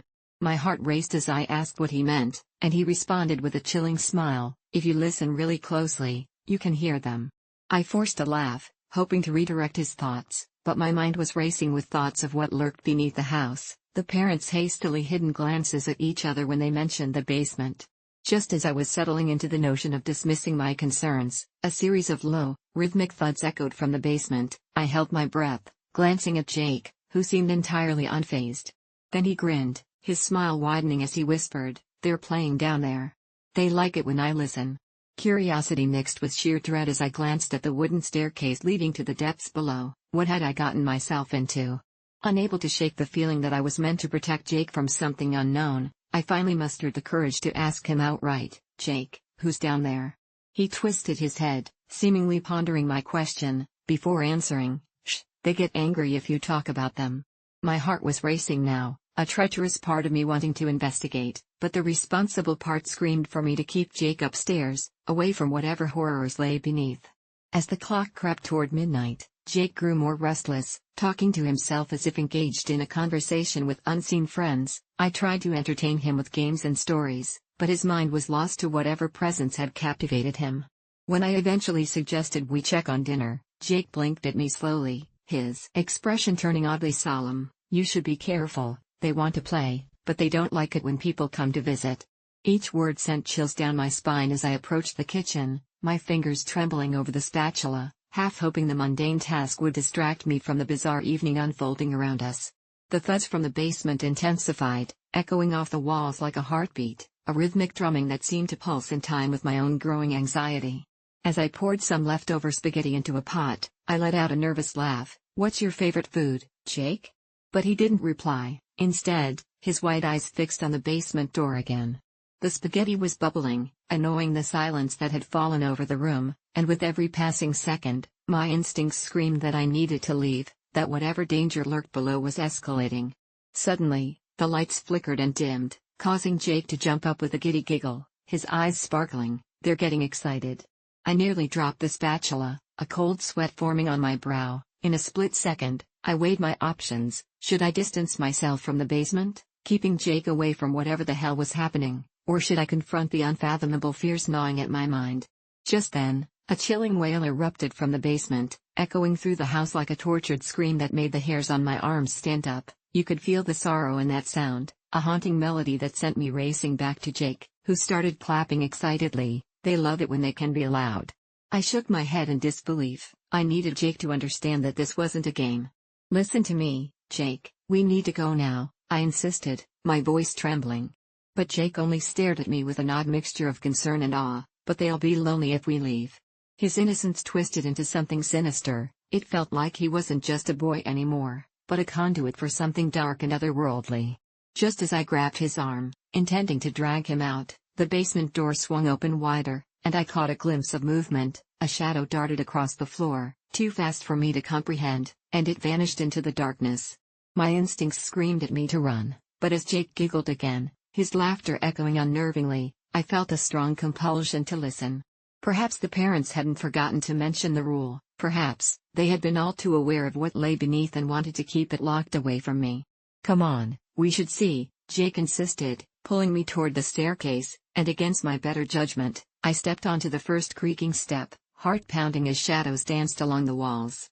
Descending into the abyss, the air grew thick and stifling, each breath a struggle as the sounds wrapped around me like a predatory embrace. "I think they want to play a game," Jake whispered, his voice barely lifting above the shrill cries that echoed from the dark below. And just then, as if sensing my hesitation, something whispered from the shadows, its voice curling around my sanity like smoke, offering me promises of secrets if only I would stay and listen. What had I gotten myself into? There was no going back now. I was standing on the precipice of something unfathomable, drawn deeper into the ominous welcoming arms of the basement. I turned to Jake, desperation clawing at my throat, but he was already laughing and beckoning me down, already willing to play the game, and all I could do was sink into that chilling laughter, knowing I had unwittingly become part of a nightmarish tale that would change everything forever. It was a Tuesday afternoon when I found myself standing at the edge of the community pool, trembling like a leaf caught in a storm. The sun was high, glaring down at me like it knew my fear, which felt like a thick fog wrapped around my mind. Water has always terrified me. I remember the first time I nearly drowned when I was 6 years old. My uncle had taken me to the beach, and in a moment of kid-like mischief, I ventured too far into the waves. The ocean had swallowed me whole, and that horrifying sensation of being pulled under, gasping for breath, still haunted me like a specter. Years went by, and instead of conquering my fear, I let it control me, holding me hostage from one of life's simplest joys. Everyone around me splashed, laughed, and enjoyed the cool relief of the pool water, while I stood frozen, terrorized by the thought of those unknown depths. But today was different. I came to the pool with a determination I hadn't felt in years, a determination fueled by a strange urge to rid myself of this debilitating phobia. I took a deep breath, forcing my legs to move forward, inching closer to the water, feeling all those eyes on me as I approached the swimming instructor, a woman with the sunniest blonde hair I'd ever seen. Her smile seemed genuine, almost too perfect to be real. "Ready to learn?" she asked, her voice dripping with encouragement. I nodded, though I felt a knot tighten in my stomach. All I could think about were the stories I had heard, people occasionally freezing upon entering the water, the panic setting in, the desperate flails for freedom, but I swallowed hard and tried to focus on her words as she explained the basics. We started with just getting used to the water, splashing it on our faces and dipping our toes in. I found that even the littlest things made my heart race uncontrollably. But I kept my focus on her voice, pushing back the rising dread inside me. After what felt like an eternity of waiting, she pulled out a kickboard, asking us to move into the shallower end, where the water reached my knees. "Don't think about what could go wrong. Think about what you can control, put your feet forward." With that simple phrase, she drew me in, guiding me out to the edge of the shallow end. Confidently, I placed my hands on the board and slowly submerged myself, expecting a wave of panic to sweep me away, but to my surprise, it didn't come. I kicked my legs, gliding through the water, feeling a thrill I hadn't anticipated. It was intoxicating. I was finally moving. It felt like a rite of passage, and I wanted to scream in triumph. However, that small victory was cut short when I glanced down and noticed something lurking beneath the surface, a shadow. It wasn't just any shadow, it was darker than the water around it, shifting and swirling. My heart raced as the memory of my near drowning flooded back, and instinctively, I clutched the board tighter, preparing to bolt back to safety. But as I looked closer, that shadow took form, the sleek outline of an unknown creature, undulating just below the water's surface, edging nearer toward me. Panic seized me, and just when I thought I might sink, the instructor noticed my distress. "Breathe," she instructed, her voice steady and warm. "Just breathe. Whatever you see, it's okay. You're safe here." Safe? How could I be safe when something was prowling beneath me? Swallowing my fear, I fought against the urge to scream, focusing on her words. "Everything in the water can coexist. Remember that." With her guidance, I slowly relaxed my grip on the board and peered closer, expecting the worst. Then I saw it, a stray piece of pool toy, a strange-looking float, draped in an unsettling fabric that had become tangled in the ladder. My embarrassment was palpable as shock coursed through me, making my cheeks flush. That was it. But before I could dwell on my moment of weakness, I suddenly felt a sharp tug on my foot, like fingers grasping around my ankle. I yanked my leg up, but there was nothing there, nothing to fear, just the faint echo of laughter reverberating from the other side of the pool. My mind raced, replaying the events of a split second like I'd seen the world flicker and distort before my eyes. Had I imagined it all? The instructor's face was calm, locked in a knowing smile as if she had witnessed this countless times. "It's just the water," she reassured me. I tried to focus on her words, desperately struggling to ground myself. "The more you let go, the more comfortable you'll become," she encouraged. I felt the heaviness lifting, pulling me back from the precipice of panic. I took a deep breath and, against every fiber of my being, I submerged my foot. The water wrapped around me like a long-lost friend, gently caressing my skin. Sunlight danced across the surface, glistening, and at that moment, my fear was transformed. I kicked with purpose, took strokes toward the float instead of away from it, and laughed, a real laugh, which echoed off the tiles. Breathing heavily, my heart raced, but not from fear. This time, it was thrill, a sweet, exhilarating sensation. The swimming lesson had morphed into more than just an attempt to conquer an irrational fear. It had become a defining moment, a bullet point on my journey of self-discovery. When it was time to end the lesson, I found myself reluctant to leave, but I promised myself I would come back, not just for the lessons, but to embrace what I had started. As I walked away, my heart was light, and that shadow was nothing but a fading memory, a reminder of my growth. For the first time, I realized that it wasn't the water itself that had haunted me, it was the fear of the unknown. It was friendly, alive, and waiting for me. Who would have thought that something I once ran from could transform and become a part of my story, a narrative moment that changed the course of my life? Conquering fear was more than an act, it was a journey, an ongoing battle of mind over matter. And as I lay in bed that night, the water continued to call to me, a siren's song promising freedom and adventure. I knew I would be back. How a misunderstanding led to a major life change. How a misunderstanding led to a major life change. It all started with one small, innocent mistake, the kind you laugh about later, or at least, that's what I thought. It was late on a Thursday night, and I was exhausted, mindlessly scrolling through my emails when I saw one with an unfamiliar sender name. It looked important, something from a job recruiter I'd spoken to months ago but had never heard back from. The subject line read, "Urgent, last chance for your offer." My heart skipped a beat. My current job was okay, but I'd always dreamed of moving on to something bigger, more challenging. I'd almost forgotten about applying for this job. The waiting period had stretched on so long that I'd just assumed they'd gone with someone else. But here it was, a second chance, seemingly dropped into my lap at the exact moment I was feeling stuck. I opened the email and, without even taking a breath, scanned through it. It congratulated me on my supposed acceptance into the position, though it did mention that I had to respond by the end of the week to confirm my interest. It was already Thursday night. I panicked, glancing at the clock, realizing I barely had any time left. I shot off a quick response, heart pounding, trying to sound professional despite my excitement, and hit send. My thoughts immediately filled with plans for what was next, leaving my current job, packing up, moving to a new city. It was impulsive, yes, but something inside me told me this was right. The opportunity was too perfect to pass up. The next morning, I got a reply from the recruiter. Her tone was warm but slightly confused. She thanked me for my interest, but then mentioned something strange. "Just to confirm, you're interested in continuing your work as a crisis counselor in the rehabilitation program, correct?" My blood ran cold. Crisis counselor? Rehabilitation program? I'd applied for a marketing position. Something about this didn't add up. Frantically, I went back to reread the email chain, realizing in horror that I'd misunderstood the offer entirely. This wasn't a corporate job, it was an opening at a rural rehabilitation center, the kind of place I'd never even considered working. My stomach dropped, panic rising as I considered my options. I'd already quit my job, and if I backed out now, I'd have nothing. Yet the thought of working in a field I knew nothing about, helping people in situations I wasn't trained for, terrified me. But something inside me whispered that maybe this was meant to happen, a twist of fate urging me to take a path I'd never dared to explore.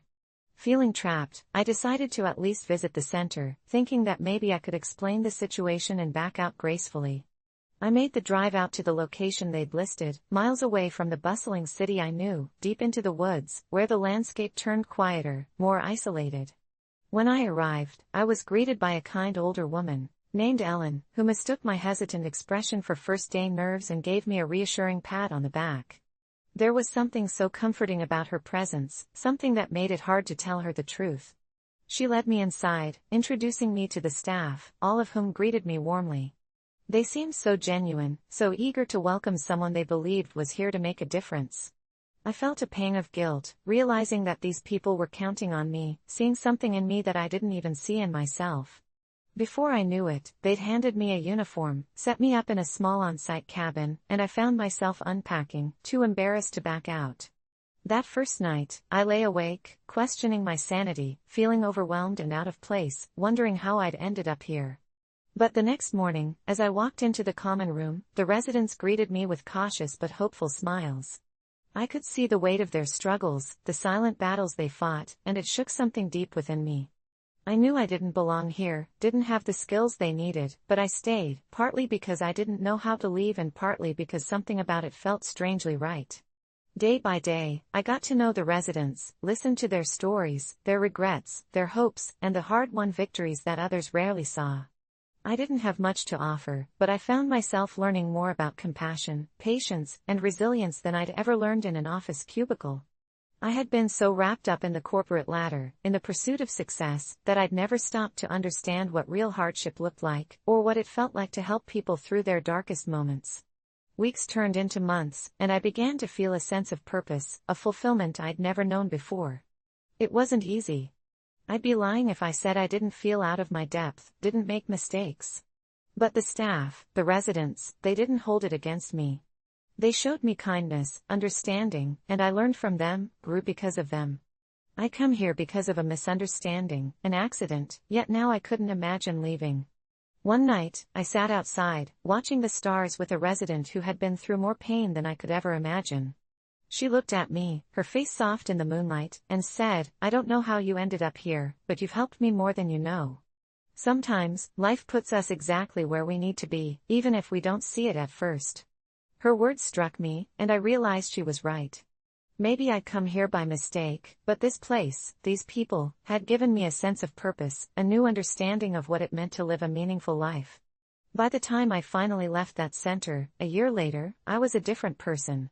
I didn't go back to the corporate world, didn't return to the life I'd once planned. Instead, I found myself drawn to nonprofit work, counseling, roles that allowed me to continue making a difference, however small.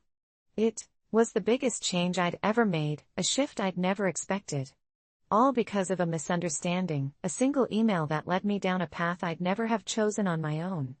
And sometimes, in the quiet moments, I think back to that night, to the fear and uncertainty, and I realize how grateful I am for that mistake, for the chance to find a new purpose in the most unlikely of places. When I discovered a hidden talent I never knew I had, it started like any other uneventful evening.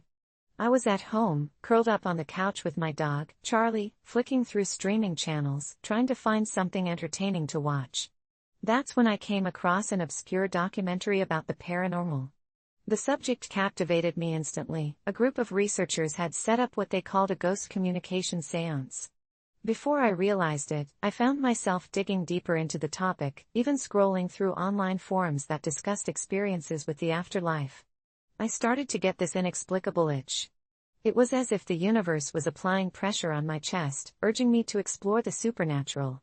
The more I read, the more fascinated I became with similar experiences shared by people just like me. Late into the night, I discovered a subthread about a local abandoned asylum, one that had a reputation for being haunted. The post claimed that it was possible to communicate with spirits using an antique device known as a spirit box. A voice faintly emerged through a series of static frequencies, allegedly from beyond the grave, and I felt a shiver run down my spine. Harmless, right? I thought about the thrill of it all, and an odd sense of adventure washed over me.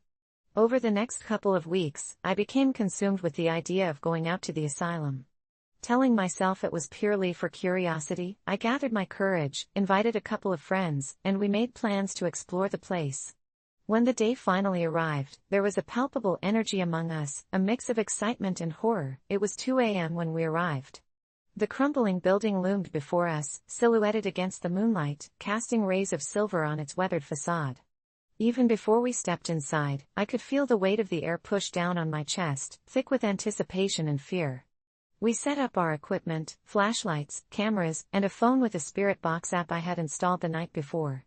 As soon as we stepped inside, the temperature dropped dramatically, and Charlie, who had come along for emotional support, began to whine and tug at my leg, clearly sensing something I couldn't. I made a soft joke about him being our spirit detector, trying to lighten the mood, but in my gut, it felt all too real. We wandered through the dark hallways, our footsteps echoing as we split into pairs. Every corner felt alive, the air crawling with unspoken words, and I overheard my friends whispering about ghostly apparitions, which only fueled my adrenaline. My partner in the adventure, Ava, suggested we try the spirit box in the therapy room. The room was lined with old padded chairs, seated on mass like forgotten sacrifices, seemingly urging us to listen. It was a brilliant idea, and despite my nerves, I felt an overwhelming urge to give it a try. As we flipped the device on, static filled the ominous air, and my heart raced with every crackle. I took a deep Breath in said, "Is there anyone here with us?" More static crackled and faded into unintelligible murmurs. Suddenly, the voice calmly cut through, echoing back, "Help." I froze, the sound balling up in my throat. I repeated my question, this time with more intensity. "What do you need help with?" Almost instantly, it replied. The voice was sharper, more insistent, "Find me." My pulse quickened as an overwhelming curiosity took hold. Who was this? Was it a trick of the device, a clever hoax? Or was there something darker at play? We exchanged nervous glances, but before anyone could speak, Ava took my hand and urged me to ask more questions. The conversation spiraled, each answer became more haunting, revealing tragic events from decades past. It spoke about a lost child who had vanished within the asylum's walls. "Where are you?" I asked, feeling an odd connection to this voice. "Behind the blue door." My heart raced. There was a blue door that had been almost completely hidden behind rubble in the corner of the room. Despite everything in my heart screaming to turn back, I suggested we check it out. When we approached the door, the air thickened, laden with the scent of mildew and despair. Ava looked hesitant, but we had come so far, my curiosity drowned her anxiety. The door creaked as I pulled against its stubborn frame, and I felt an electric chill run up my spine. What we found inside was unlike anything I had ever encountered. The room was small, cluttered with old toys and frayed stuffed animals, as if it had been forgotten since the 70s. And then, amid the chaos, I spotted a dusty music box resting in a corner. A peculiar sensation washed over me as I walked towards it, an inexplicable connection drawing me forth. I picked it up and wound the key. To my shock, the haunting melody that emerged filled the air, reverberating with an ethereal quality. It took a moment, but suddenly, the spirit box crackled once more, and the voice returned, this time with an urgency that was almost desperate. "You found me." The air around us shifted. The lights flickered, and the temperature dropped even lower. A rush of coldness enveloped me, and all at once, every hair on my body stood on end. I sensed something was awakening inside the room. It felt close, like a breath brushing across my neck. In a whispered frenzy, Ava pleaded for me to turn off the spirit box, but I couldn't move. My fingers felt glued to the music box. I had an epiphany, a revelation. Playing the music was somehow connecting us more deeply to whatever lingered in the room. As the last notes slipped away, silence fell like a guillotine, heavy and final. Just as I turned to respond to my friends, a rush of cold air lunged past me, stealing my voice. The spirit box held with the frantic energy of 100 voices, all clamoring in agony, pleading for release. In that moment, I became acutely aware of my own pulse, thudding like a war drum in my ears. I felt a surge of inexplicable energy flow through my fingers, a violent shiver down my spine that urged me to continue, to ask the questions yearning to be asked. It was almost as if I became a medium for the dead, channeling their cries, their anguish. "What do you want?" I sputtered, feeling as if the shadows were wrapping around me, begging for release. Time blurred. I found myself enveloped in an otherworldly trance. I could hear what felt like thousands of stories spilling from my mouth, and with each beat of the music box, the cries of the damned fell into place like pieces of a puzzle I hadn't known I was meant to solve. I was overcome, entranced, as I pieced together their tragedies and fears. As I unraveled their stories, the atmosphere shifted, the oppressive weight in the room began to lift, and I was filled with an undeniable sense of purpose, a primal urge to help them find peace. "It's okay. I hear you," I managed to breathe as the energy swirled around us, tilting towards something euphoric. I could feel my friends watching in awe and terror as I became a vessel for the lost. Momentarily exhilarated, I poured out their stories, I shared their pain, their laughter, the unfinished chapters of their lives. It felt electric, and in those moments, I realized I was not merely listening, I was interpreting, transcribing their tragic poetry. When it was finally over, an eerie calm enveloped us. The spirit box fell silent, almost reverent as the shadows grew gentle, retreating into the corners of the room. I felt a weight lift, as if the lost souls were finally at rest. The music box closed gently in my hands, and a sudden, overwhelming exhaustion washed over me. I dropped to my knees, a surge of tears threatening to spill as the emotional weight bore down on me. My friends rushed to help me up, their faces pale as they ushered me out of the asylum, shaking and fumbling with the door behind us, the tension still crackling in the air. We stumbled back into our world, gasping for breath. It felt like surfacing from the depths of a dark ocean. As we left, I felt the profound silence of the building swallow us whole, swallowing the remnants of voices that once cried for help. It wasn't until weeks later that I found myself again at the brink of something great, something terrible. The moment I returned home, I couldn't shake the bizarre connection that had been forged with the unseen. I wasn't simply a spectator, I had been transformed into something far greater than a curious adventurer. I continued to explore this newfound ability, engaging with the paranormal community, hosting small gatherings where I practiced my connection with the spirits. Each time, I felt the energies surrounding me, their whispers guiding me toward revelations I never knew existed, stories I needed to tell. And with every session, the voices grew stronger, more attuned to my presence, as if I were stitching the fabric of their lives to reality once more. Everyone who attended eventually left, captivated, and murmured wonders of the afterlife, almost hypnotized, as they too felt the weight of history through me. But with great power came great responsibility. As I began unveiling truths, seeking solace for these wandering spirits, I felt the symptoms of such intensity ripple through my everyday life. It became harder to separate myself from those who had yet to find rest. It bled into my thoughts and invaded my dreams. I would wake up in a cold sweat, voices echoing throughout the recesses of my mind, their cries a constant reminder that I could never return to who I was before. My hidden talent became a burden, a relentless force that consumed my waking hours. Nights blended into days as the veil between the living and the dead became increasingly blurred, soon leaving me with an insatiable thirst for connection and resolution. The initial rush of excitement transformed into a haunting cycle, a desperate need to free every soul that echoed through my thoughts. It became impossible to breathe without yearning to reach out. Eventually, I unlocked a door within me that should have remained sealed, a residing power that was tethered to the anguish of the afterlife. The irony was that, in uncovering my hidden talent, I unlocked a perpetual nightmare. In my quest to help lost souls find peace, I became trapped, a reluctant gatekeeper of the unseen. I realized that sometimes, it is best to leave the hidden talents undiscovered.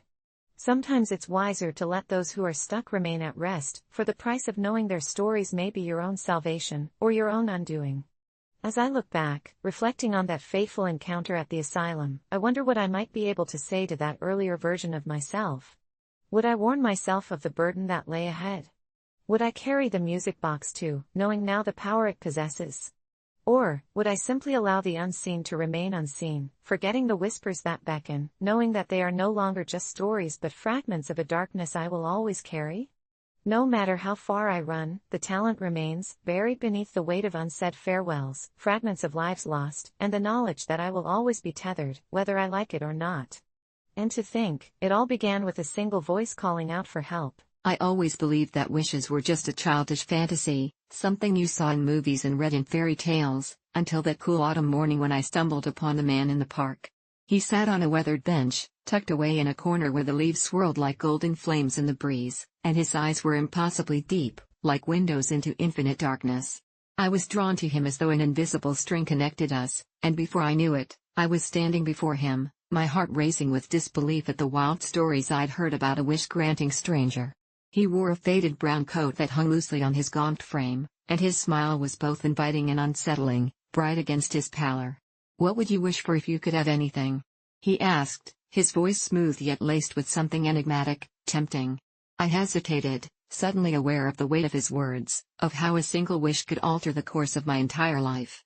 Part of me wanted to dismiss him, to laugh it off as nonsensical, but the other part, this grotesque curiosity that stirred in my gut, propelled me to consider it seriously. I thought of how desperately I wanted to be rid of the endless cycle of mundane existence, the grind that wore me down day by day. "I wish to have everything I've ever wanted," I said, more confidently than I felt. There was the slightest flicker of amusement in his gaze, and for a heartbeat, I thought I saw something dark writhe beneath the surface of his skin. "Very well," he murmured, extending a long, bony finger toward me. "Your wish is granted." A chilling wind swept through the park, making the trees shudder, and I felt an unsettling sensation, almost like a sigh from the universe itself, but then it passed, and I promptly forgot about it. The next days were surreal. It was as though fate had conspired to fulfill every one of my desires, both big and small. I found money everywhere I looked, bills tucked in jacket pockets, bags filled with cash left unattended at coffee shops. My job, which I had once found unbearably tedious, suddenly became an avenue of accolades and promotions, the envy of my colleagues. Even in my personal life, love bloomed. I reconnected with my high school crush, who'd inexplicably declared her undying affection for me after all those years. But it wasn't long before the euphoria distorted into something unrecognizable, a sickening manipulation of reality. I started noticing that my happiness was mirrored by the misfortunes of others. My coworkers, once thriving, found themselves ousted, struggling to secure employment as positions vanished overnight. My friends, desperate to reconnect, suffered inexplicable tragedies, accidents that left them broken, and with each stroke of fortune I claimed, I felt the grotesque weight of their suffering press down on my chest like a stone. I tried to reach out, to ask the man in the park what was happening, but each time I returned to that crumbling bench, he was nowhere to be found. Desperation clawed at me, the thrill of my dreams turning to nightmares sank its teeth into my sanity. I wrestled with guilt, felt hollow as though I were a festering wound, when one night, consumed by my own recklessness, I returned home to find my beloved dog, Max, lying motionless in the living room, a glassy stare that pierced my heart like a knife. I crumpled to the floor, the world spiraling around me as I screamed into the emptiness, realizing he had never been sick, not really. The realization hit me, my wish had come at a price. The man's voice echoed in my mind, a mocking whisper that made the darkness stretch infinitely. I took to the park each day, a shadow of my former self, searching for that man with a desperate intensity, pleading for a means to turn back time, to take my wish back. But he had vanished, and the empty bench became a grotesque memorial to my greed. I can no longer wish for anything. Each night, I replay the horrors that beset those I once loved, their faces hovered in my nightmares. I see them in the park now, trapped in a loop of their own regrets, and I catch glimpses of the man in the distance, always smiling, always waiting, as if to remind me of the fragile threads of fate, and I wonder, what if he's still here, and what if he's waiting for someone else to approach him? If you ever find yourself in that park, and you see a man offering you a wish, remember that not all desires are worth the cost. We are but whispers of a moment, and sometimes, what you want isn't what you need. I wasn't prepared for that day. You know, sometimes life leads you down a path you never wanted to travel, and on the day I had to say goodbye, I realized just how little control I had over my life. It started like any other day. Late in the afternoon, while the golden sun seemed to melt into the horizon, casting a warm glow over everything, I was sitting on my bed, browsing through social media, oblivious to the storm brewing just outside my window. My phone buzzed with a text from my sister, Sarah, asking if I could come over to help her with a project for college. Sarah, as usual, left the details vague, and before I could even question her, I tossed on a hoodie and made my way to her apartment, only 2 blocks away. As I walked, I couldn't shake the nagging feeling that something was off. The sky was a swirling gray, threatening rain. The whole world felt heavy, almost subdued. I shrugged it off, attributing it to the impending storm, while the cold wind whispered secrets in my ear. Arriving at Sarah's place, I found the door slightly ajar, which was unusual. The apartment was typically locked tight. With a hesitant push, the door creaked open, revealing a dimly lit living room cluttered with textbooks, art supplies, and the remnants of takeout containers. "Sarah." I called out, hoping to hear her familiar voice, but all I got in return was silence. It was eerie, an unsettling quiet that crept under my skin. I stepped in, closing the door gently behind me. The air in the room felt thick, almost suffocating, and that's when I noticed a notebook lying open on the coffee table, pages scattered as if in a hurry. Something compelled me to approach it, and as I began to read, I realized it was filled with drawings, strange, haunting images that sent a chill through my bones.